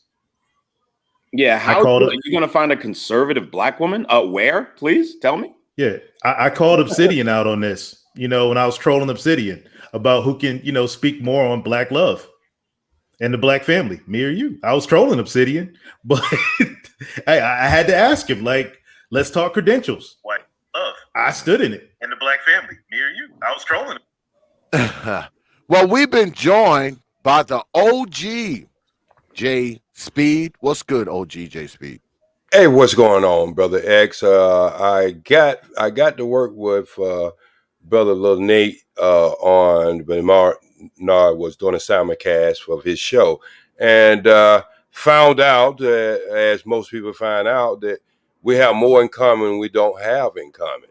And I think that's what I wanted to talk to the other gentleman who was here earlier, because he's put things in squares that you have to be this way or that way to be a conservative, not knowing that at one time most African Americans was conservative at one time in this country, and it only became a change when the Democrat came in there and started throwing things off the crumbs off the table, that they jumped ship, because Abraham Lincoln, as we all know, was what? A Republican. And he was fighting against the Democrats, or we call them at that time. What do they call them at that time? It goes over my mind, me being 62, an old motherfucker like me, that I can forget something like that, but that comes very easily when you get this age. But anyway, I enjoyed the conversation that me and little Nate had, and I'm enjoying this conversation too. And the reason why I'm enjoying it, because we try to put people in square, and I always ask people who consider themselves conservatives, number one, what are you trying to conserve? Number two, do you believe in self-preservation? Because you can believe in self-preservation and be a conservative at the same time. Because you got to understand, conservatives for a white man and a conservative for a black man is two different things. Because I don't the number, know. I don't know. let me explain that one. Let me explain this one then. Okay, so you got a white man who's conservative, you got a black man who's conservative. Both of them have what they call a natural defense mechanism that is in their DNA. And that's where self-preservation comes in. If I go to a white guy and ask him, would you mind me marrying your daughter? He might say, no problem at all. But if I take that same question and say, well, I'm going to kill your whole line of your existence. If I marry your daughter, can I still marry her? Then he must have to think that answer all over again. And so what I'm trying to say, hold on, JSP, a conservative wouldn't say that, man. That's lefty, yes, like he would. eugenic, progressive stuff. That's progressive, bro. That's lefty. No. I'm telling you, if somebody told you, asked you them two different questions and them two different, set them up totally different, you would have to think a little bit more for one you would for the other. Because another thing about it, because you try, well, everybody wants to protect their line. Line of their existence. JSP, my son-in-law is a white soldier, bro. Yeah, I understand that. I understand that. No, reason why I say that, you might fit in that square, but so many wouldn't fit in that square, because it was like, well, do I really want my heritage to all of a sudden turn chocolate? That's the only daughter I have. She's the only line that I can have my existence to go on, and now it goes from vanilla to chocolate. And that's where the self-preservation comes in there. Well, see, my thing is, I got no problem if a white man says that. None. No problem either. That's what I'm saying. I got no problem. If that's how that white man feels, that's his business. That's what I'm telling you. I would want him to think like that. Well, I'm not going to say I want it, but if he says, look, I want my grandchildren and the lineage coming down after me to look like me, I don't have a problem with that. Why would anybody have that man's perspective? Right. I don't do it. That's just what I'm saying is, when you start thinking to things on the end game, you can't get mad at people who want self-preservation. That's why I'm cool with people who don't see color, and I'm cool with people that do. It's right. Works for you. That's always been my contention. And that's but JSP, you said it's a difference between black men and white men. No, it's a preference of man. It's a man's individual choice. No, I didn't say it was a. Well, if I said that means I misquote my own self. What I was trying to say is, if you ask either person that same question, I think on the latter of the end of that question, you would have to say to yourself that that's something to think about. Do I want my heritage to go on and become non-chocolate, become a little, coffee and cream? And maybe further down the line, I might get an Alabama child or something else. So I'm saying it's a question.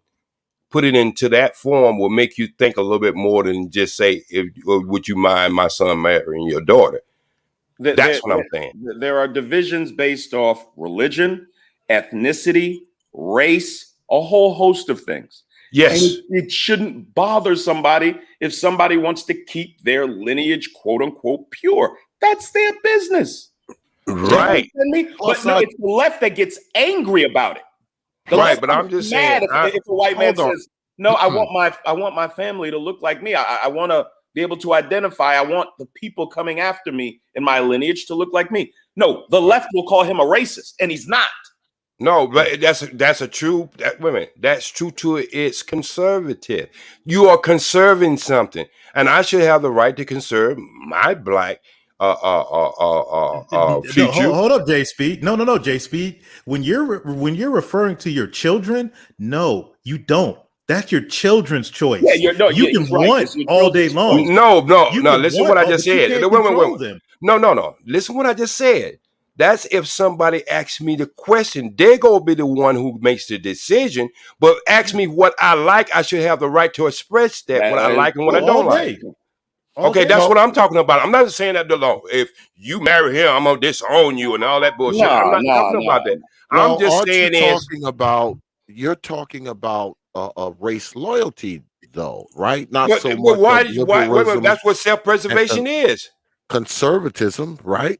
No, but I'm saying they run neck and neck. What are you conserving? That's the magic question. What are you trying to conserve? It just don't go with politics. It just don't go with religion. It goes with everything that you believe in. That you believe is okay to conserve. Okay, right, so it's good that you brought this up, right? I have 4 children, right? Yes, sir. My 2 sons are married. Both of them are married to Latino women. Yes, sir. I have 3 of my grandchildren are biracial. All right, they look just like me, but they're little mulatto looking. Congratulations, brother. And I will sink so many of those 50 cows in you over them. It ain't even funny. Damn. It ain't even funny. But see, that's your bloodline. And goddamn right. I don't care wait. what they look like. Right. Well, again, that wasn't the question, though. The question was if you had the choice, okay. So what would you want? Versus what you don't have a choice in, and someone else has to make that decision. You don't have a choice in who your adult children marry or procreate with. What choice do you have? But you have the decision in your head that you can comment on or what you feel. But you don't have the right to make them make your decision. And that's what I'm trying to say in these type of conversations. We jail them all together like you don't have free thinking for yourself as your son has free thinking for himself. You might think totally different from what your son's choice may be, but you still go, what? You still go let him make that choice and you still go honor your children, your grandkids, whatever. But if someone asks you this honestly before it happened, you still have the right to have your own feelings towards it too. But here's where we differ, J Speed. Yes, sir. Is that me and I can't give no giveaways to next week, Nate. So close your ears, bro. Okay. Hold on a second. Look at my cotton ball. From my kids, after seeing what I've seen in life from women on both sides and men on both sides of whatever color spectrum you want to say, at the end of the day, I want my daughters to be with traditional, masculine, conservative men who are willing to put 50 cal rounds in anybody that'll come near one of my daughters if they intend harm on them. And I want my son to have a traditional, feminine, submissive woman. Does he have one? No. Does it disappoint me? No. I mean, yes, it disappoints me, but that's what I want. I want them with conservative, traditional partners. Race immaterial. That don't matter because at the end of the day, I want my lineage to thrive. Well, that's just my preference. I always say if we lived in a perfect. I would say that's awesome if we lived in a perfect world, but then we had to jump into the political arena, brother. That's a little different what we were just talking about. Let's jump into the political arena. That white people here in this country are here to conserve what when it comes to political arena. It's totally different. They are here to conserve. They're in to conserve their life, their culture, and everything else. And if you just happen to be here, you can see the goodness in the things they conserve, but the parts that they are trying to conserve to make you always be a second-class citizen, I can't see a person going into that kind of that line minefield and self-destruct themselves. I believe that's in any political arena that there are things in there it's really not in your best interest. We can't just say conservatism is a blanket thing and it's going to conserve everybody best interest. I think Okay, yes, sir. Thanks to conservative policies, especially one particular policy from 45, when he got rid of NAFTA. Honestly, bro, in about a year, I'll be a 7-figure earner. And I got to give a big shout out to Man of Tomorrow, one of his trucking videos he did about a year ago before he was on the bullshit. Appreciate that video, breaking the trucking industry down. Another reason I'll be a 7-figure earner like him is one of his videos. Like, I give props where props is due, Look, even to the nigga from the future. Hey, but what do conservative political policies benefit me as a brother? Why should I complain? Again, I'm not talking about the things that benefit you, brother. I'm talking about I can give 45 thumbs up for the unemployment as far as the black men in this country. I don't have a problem. See, this is what I'm talking about is even with your mother and your father, they're going to do some things that is not, they think might be in your best interest, but is not in your best interest. That don't mean you hate them. It's just that you take these things and you make adjustments in your life to adjust to the type of life that you want. It's going to be right in your best interest. And I do have problems with some conservatives, and as well as I have problems with a lot of shit the Democrats do. You see what I'm saying? So what I'm just saying is when I look at things for what they are, and I don't put all of it in a blanket statement, because you can be running with some conservatives, some brothers who might think a little different than you and not doing something that they consider being conservative in your best interest. And y'all are friends. So don't act as if you don't have things that you can pull out of any political arena or any association with anything that you won't find things that don't have your best interest. I can't find nothing from the lefties, liberals right now that benefits me. Nothing. Absolutely zero. Especially a brother that's still paying child support and basically lost my kids, my house, everything, my credit to my ex-wife. No, Damn. There's nothing the left did. It took me 7 years. Y'all know how the credit game works. 7 years, even paying fucking thousands and doing credit repair and doing it myself. I had to wait 7 years to come out for the spell of my ex-wife.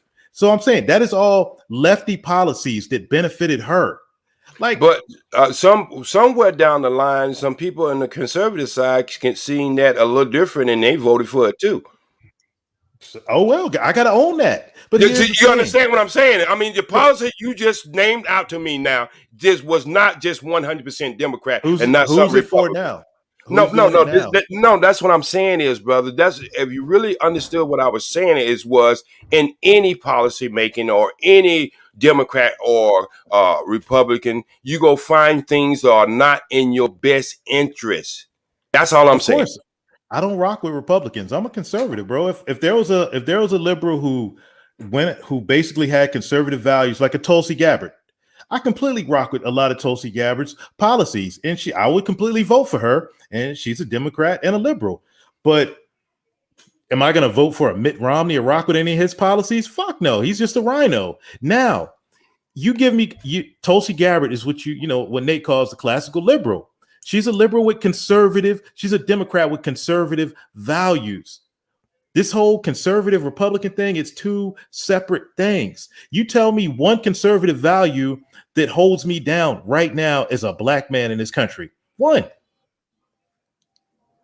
Well, I could probably my conservative values. Okay, go ahead. Go ahead. No, I was just saying the conservative values. Hold on 1 second. I got to step away for a few minutes. Brother Nate, can you take the wheel for a few minutes, man? I'll be right back. Sure, absolutely. If I could just chime in real quick. The conservative values I had enabled me to be successful in spite of being a college dropout. I dropped out in the 13th grade, the first year of college. Being a single dad through divorce, being black, you know, all things that are supposed to be demerits in this country. And in spite of that, still live in a big, beautiful house. I have absolutely drop dead gorgeous children. And, you know, starting this YouTube business, and it's extremely profitable, is doing well. There's just no excuses, man. Being aligned with the left for 60 years has robbed us of all of our initiative, all of it. It destroys a man's initiative. And yeah, man, there's nothing in the left for me. Nothing. Okay, and I can respect you for that. And what I can say for myself is no one can put me into a square. I think for myself. And I know there are some people think country first, but country is just a mass of land wrapped around a flag. I have to think of man first. And the only man that I know that I want to think of first is me. That's number one, because I can't protect my family. I can't provide for my family. I can't build for my family if I don't put myself first. So I can't put a country first, because that's just a landmass and it can change at any time.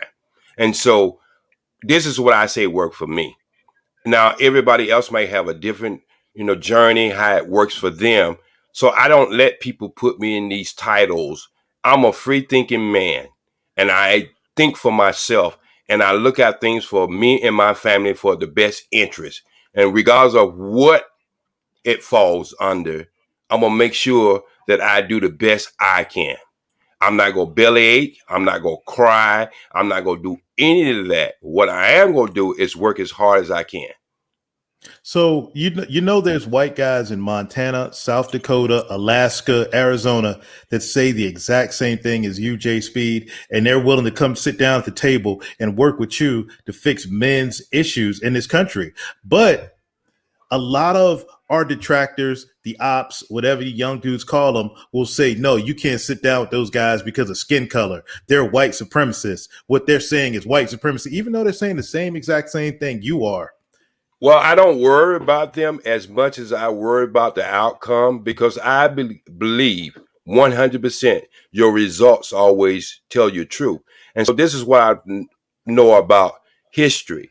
You couldn't have an underground railroad without white guys and white women. See, this is what I'm talking about. I deal with people the way they are now. That's what I grade a man or a woman on, who they are, not their skin color.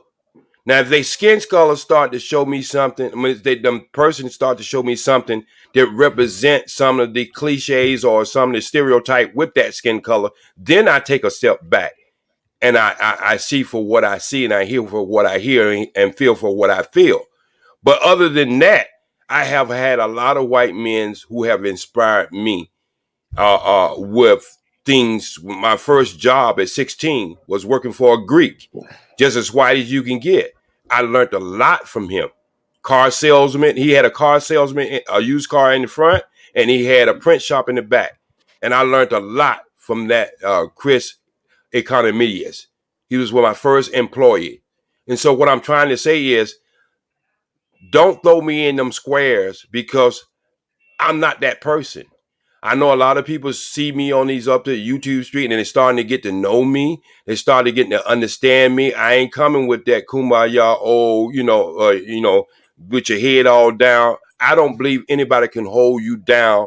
The only person who can hold you down is yourself. I think people can put things in front of you, but then you can learn how to jump over them or walk around them. So that's my challenge in life, to teach my children that for the rest of my life, and teach myself. I'm still learning. At 62, I'm still learning. I'm learning from you all guys, you younger guys out there. I'm learning that half the old guys like me don't want to come into these type of YouTube street and even have a conversation.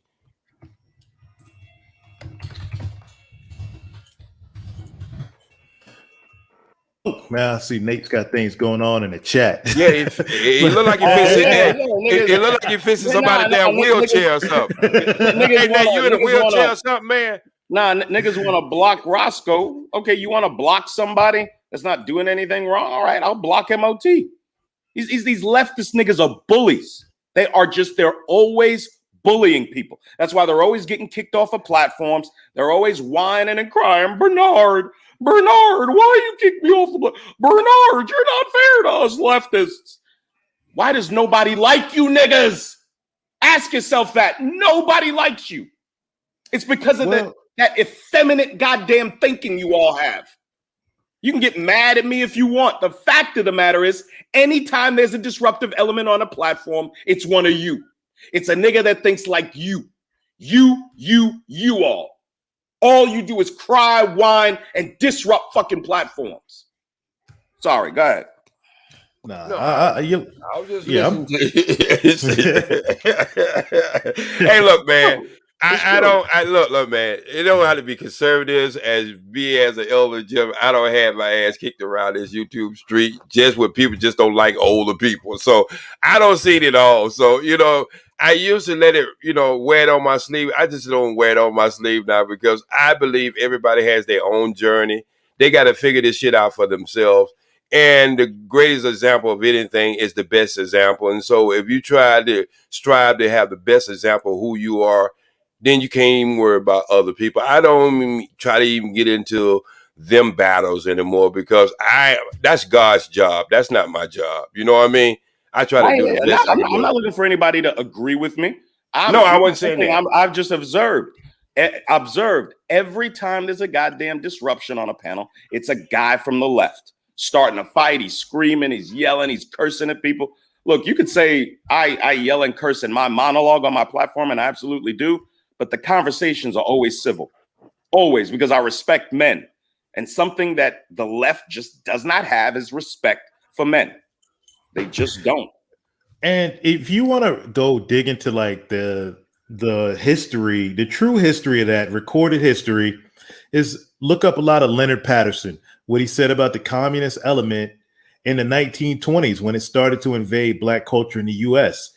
And what you do research Leonard Patterson, there's a light-skinned sister that was like working with Leonard Patterson. I can't remember her name, but they both said the same thing, that the tactics these lefty brothers are using today are the same ones the commies taught, black America in the 1920s. Because these guys, their history starts in 1921 with Tulsa for every single time their history. 1865 to 1920, black American history when black people were thriving. What was the marriage rate, Nate? Like over 90%? 80%. Well, over 80%. Over 80. Yeah. When it was 1865 to 1920, why doesn't nobody talk about that period? If we want to talk about that period, hell yeah, let's talk pro-black. I guarantee you, there'd be a whole lot of folks that look like me that'd be saying, hell yeah, let's get back there. Hell yeah. Show me a sister, give me a Candace Owens. Hell yeah, I'm down.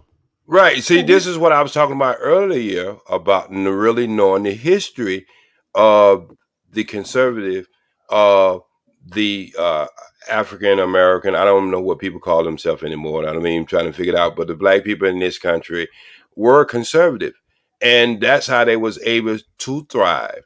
Matter of fact, we didn't offer a lot of this in, out, in, all. I mean, if you understand why that marriage would be so close, it's because at that time you had to put all the elements in place. Now, at that time, black people were more used to being with each other because they was considered outcasts anywhere else. So they had to come to a term of we only got us.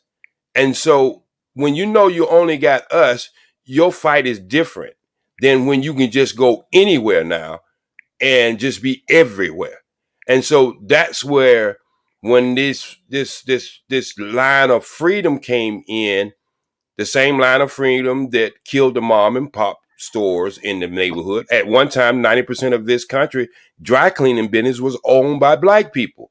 But we got too good for them type of jobs. We used to have been to farming. We got too good for that. We moved to the city. So there's been an evolution in our minds and everything we do. Who's knocking on my door? Oh, shit. All right. So look, when I'm in my office and I got my office Speed, phone. you got to If it mute ain't up, bro. emergency- Mute up, J Speed. Oh, I'm sorry. I'm sorry. Hey, you know what? But what J Speed's voice and tone right there, bro, that growing up in my house was the fear of my dad. My mom did not have to lay a hand on us once. One time she did when my dad was on the graveyard shift, but all she had to say was wait till your dad gets home. That was it. What can we get those black men back? I'm just saying, can we get back to that? And then, like what David said, when David was talking to T.V.A, no shade, T.V.A, but you did sound quite effeminate, bro, when David was asking these questions. And black men have gone that way. Hey, baby mama culture, baby mama energy, whatever it is. The way J Speed sounded talking to whoever was coming to that door, I don't see it anymore. Oh, it was present in my house, boy. I had to mute him. I've told this story. My son is 22 years old. I've had to put my hands on my son. This is the God honest truth. Twice. And I'm talking like, when a child's little, they're reaching for something. You might have to pop them on the behind, pop their hand. I never had to do that with him. I've had to put my hands on my boy twice. The daughter, I've had to put my hands, a few more than that, but not much more than that.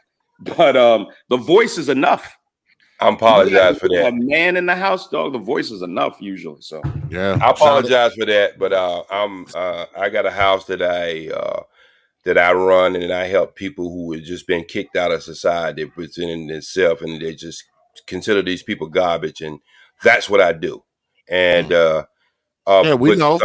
We know you do your thing. We know you do your thing out there. I just apologize for that, but I still have rules and regulations.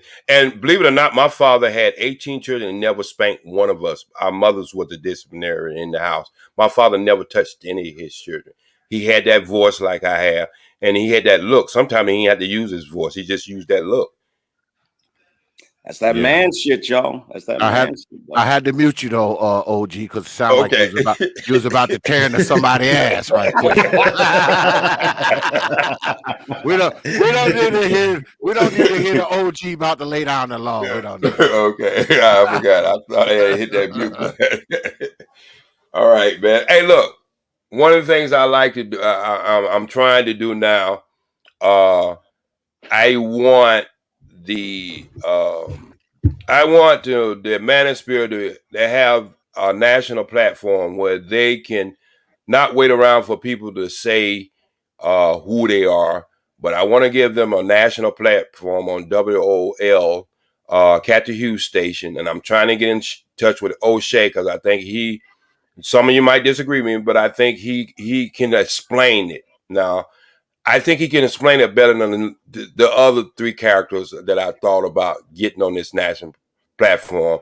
This guy who's want to interview him, he's very neutral. He is the only person who interviewed Nelson Mandela when he first got out of jail. He got a P.O.T award for it.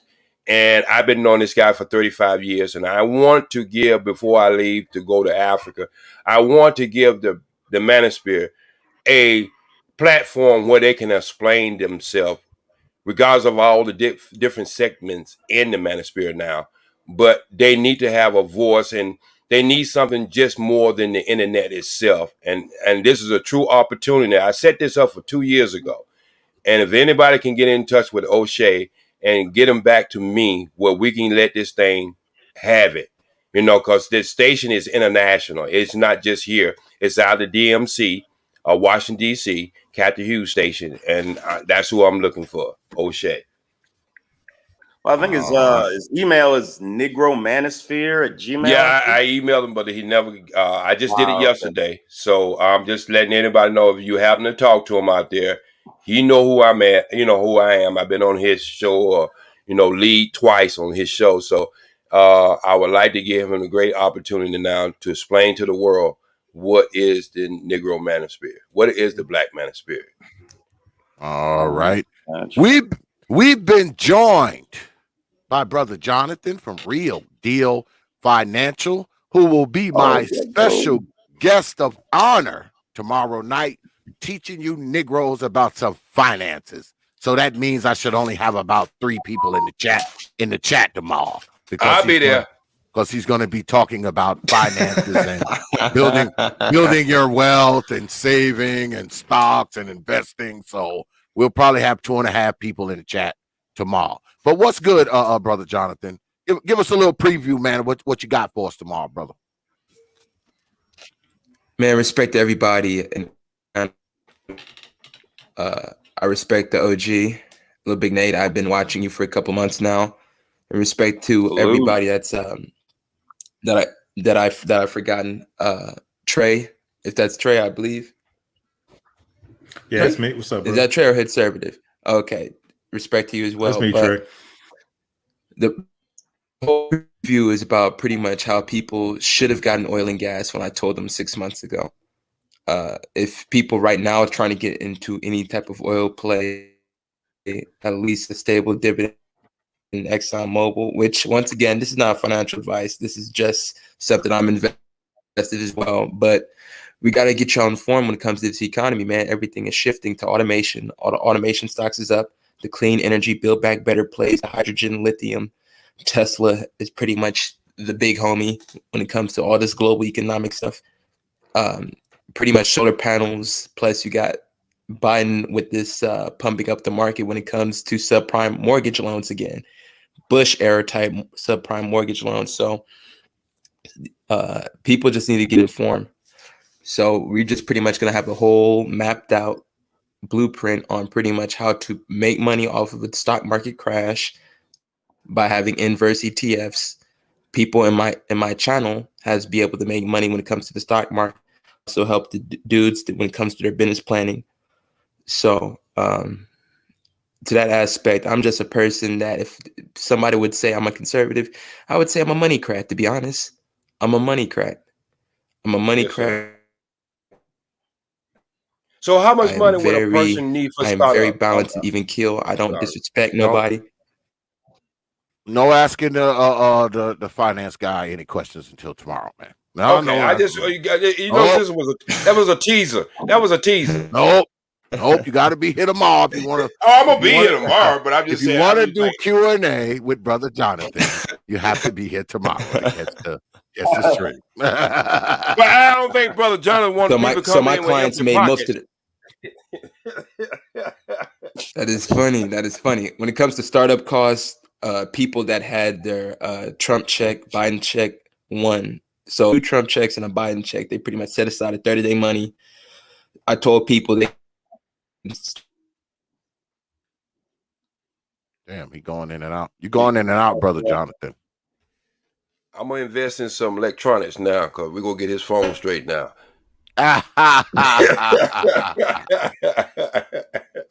That's Jonathan driving that damn Benz 350. That's what it is. Gonna pull that shit over. Yeah, pull that shit over and talk. Yeah, man. You know them Benz don't let shit in. Them Benz don't let no damn communication in now, unless you got it going direct from the car. Yeah, man, you got to pull over, man, to talk, man. You can't be speeding down the highway while you're trying to talk in the Benz. But we about to wrap this up anyway. Brother Jonathan will be here tomorrow, 9 p.m. Eastern. We starting early, y'all. Brother Jonathan will be in the house. Oh, we've lost him. He will be in the house tomorrow, and of course, we're gonna have like a Q&A thing because y'all know that's how we do it here. So make sure you're here to catch Brother Jonathan as we talk about finessing the finances with Real Deal Financial. All right. So we about to wrap the hell up. Any parting shots before we get up out of here? Brother J Speed, any parting shots, brother? Yes, sir. I am trying to retweet my approach and my journey, and as much as information I can find out from you young guys, old guys, anybody that I'm willing to suck that in, and whatever information I can give off, I think it has to be a give and take thing, and I think that's the way we move forward from here. We've got to be able to help each other on every level of life, and even if it ain't nothing but just information. So thank you for having me on, Brother X. I appreciate, respect your show, and may you have more and more success in what you do. Thank you. Appreciate it, OG. Coming from you, I receive it, brother. I receive it. Brother Jonathan, any parting shots? Brother Jonathan, pull the bins over. Pull it over. Any parting shots before we peel out of here? I think my man's hung. I don't know what's going on. Yeah, I think Brother Jonathan is. I told him he got to pull that damn Mercedes over. Oh, well, my brother. Like, our people did. Oh, there he is. Yeah. Oh, well, we'll come back to you, Brother Jonathan, if you're still there. My brother, Brother Nate, any parting shots, man, before we peel out of here? Nah, so you good coming to Atlanta? You going to be able to, again, you drive down to my house, you drop the vehicle off, I'm going to rent something, and we all just, me, you, my son, and my son's friend, we're going to all roll out to Atlanta. Think that'll be cool? Yeah, it'll be fine by me. I'm a grown man. Been a grown man. Just check it now. Been a grown man for a very long time. I mean, a very long time. Oh, it's going to be awesome. We're going to have a great, again, any brothers that are in, the North Carolina, Georgia, South Carolina area, if you'd like to come through, if you're in Alabama and you don't mind the drive, we're going to be trying to, we are going to be doing a get together in the beginning of October at Atlanta. If you're able to come through, man, that'll be great. Our first Manosphere meetup. So, we look forward to it. All right. Appreciate you, Brother Nate. Hit me up, man. Nobody can call me or anything because my phone is messed up, man. I ran it over with a skid steer that we were working on. It fell out of my pocket and, of course, fell up under the goddamn rig and got ran the hell over. So I'm waiting for my other phone. It's crazy because I had a replacement phone that was brand new, but it wasn't the SIM card wasn't right. So, yeah, the SIM card wouldn't fit. So now I just went ahead and ordered another one. So I should be getting it hopefully Saturday, the latest Monday. So, no phone calls, But yeah, just hit me up, whatever the case may be. We'll get it together, and I'm gonna go ahead and set that thing up for you and Brother Trey. Y'all said Thursday's good, right? Thursday will work, man. Yeah. All right. Well, there it is. My brother. Salute. Salute. I'm out. Peace. Yeah, we're gonna go ahead, wrap it up, Clue you wrong for that one. Brother Clue wrong for that one. He said the police asked him if he owns that car. Is this your Mercedes, young man? Good stuff tonight, y'all. The brothers came through. T.V.A. went ahead and threw down. He threw down with a debate with the Hood Conservative, and also did about a tenth of a debate or a quarter of a debate with Brother Trey. So he got what he wanted. He wanted to do battle with a couple conservative brothers, and that's what he got. Y'all called it for Brotherhood Conservative. So Brotherhood Conservative took it once again. He took a victory from here. So shout out to him. Like I just said, I'm not going to give y'all no programming notes because Brother Jonathan was just here. So y'all already know what's going down tomorrow night. I appreciate everybody for coming through. I appreciate the cash apps and the super chats. Oh, shit. And while I was gone, got another super chat from Brother James. I appreciate that, Brother James, for that cash app. He must have put that in when I walked away. So when you drop coins on this platform, you get this.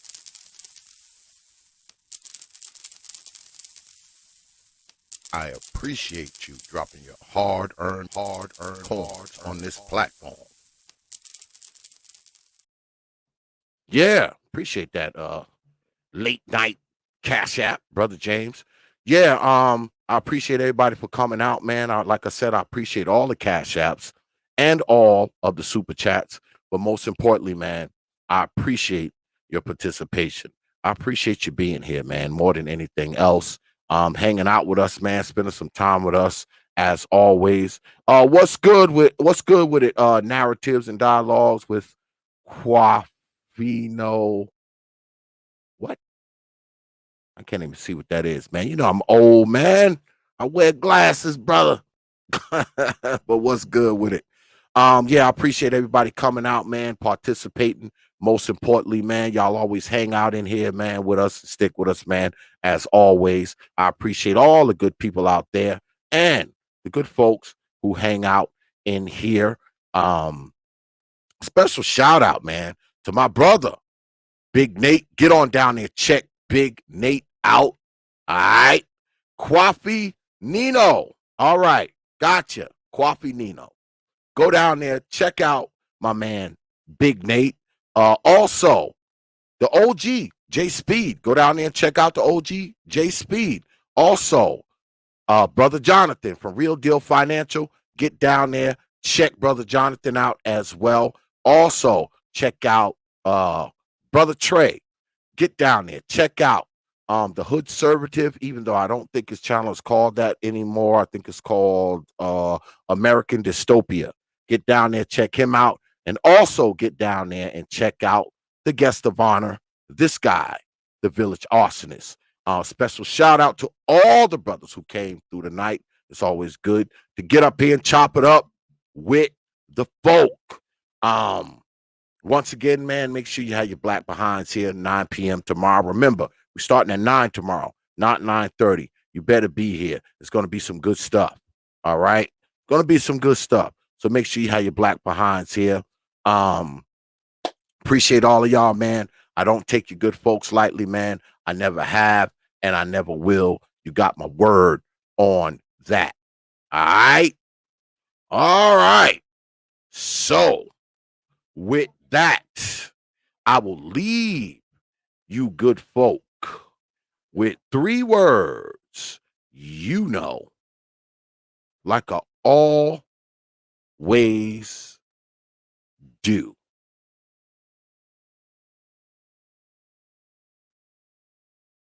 Think I'm going to. I think I'm going to. Now, I will leave you with 3 words you know, like I always do. Open your mind. Your mind. Your mind. Your mind.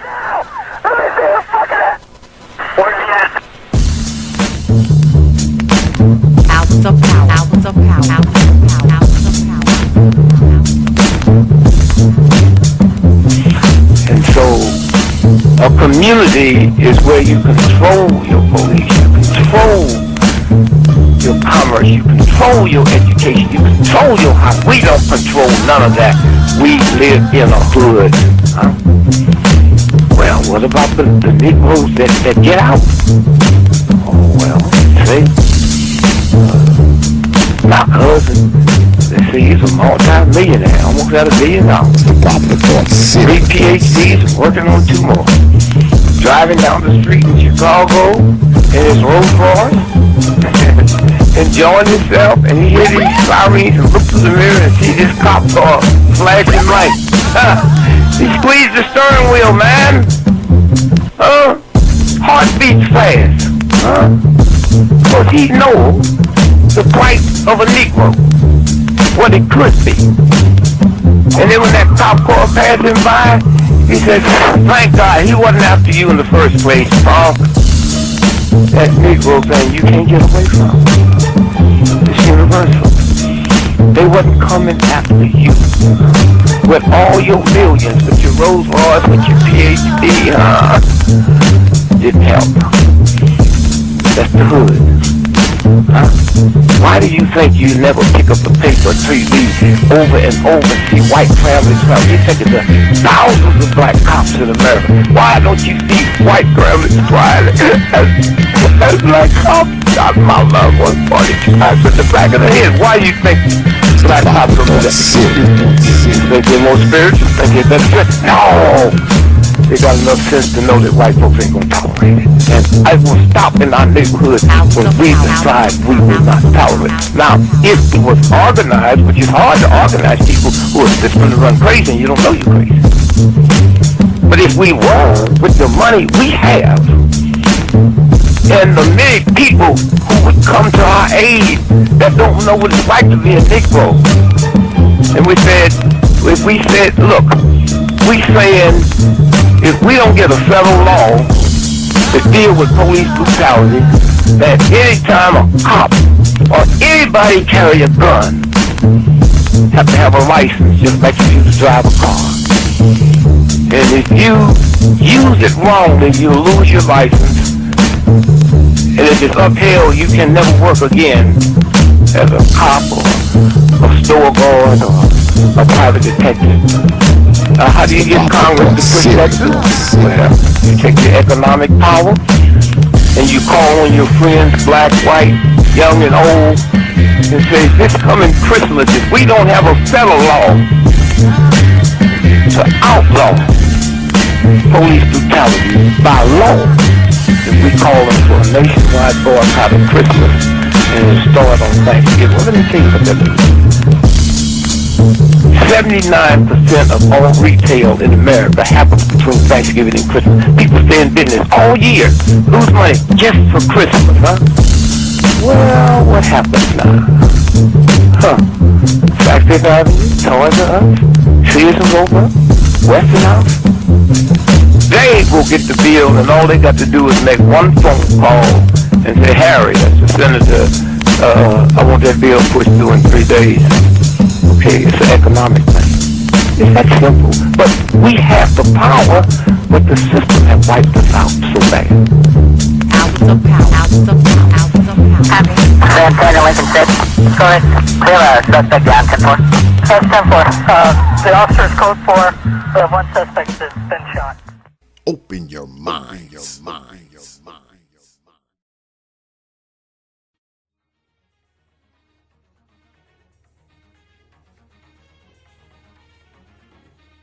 Only from T.P.O.T. Media. Open your mind.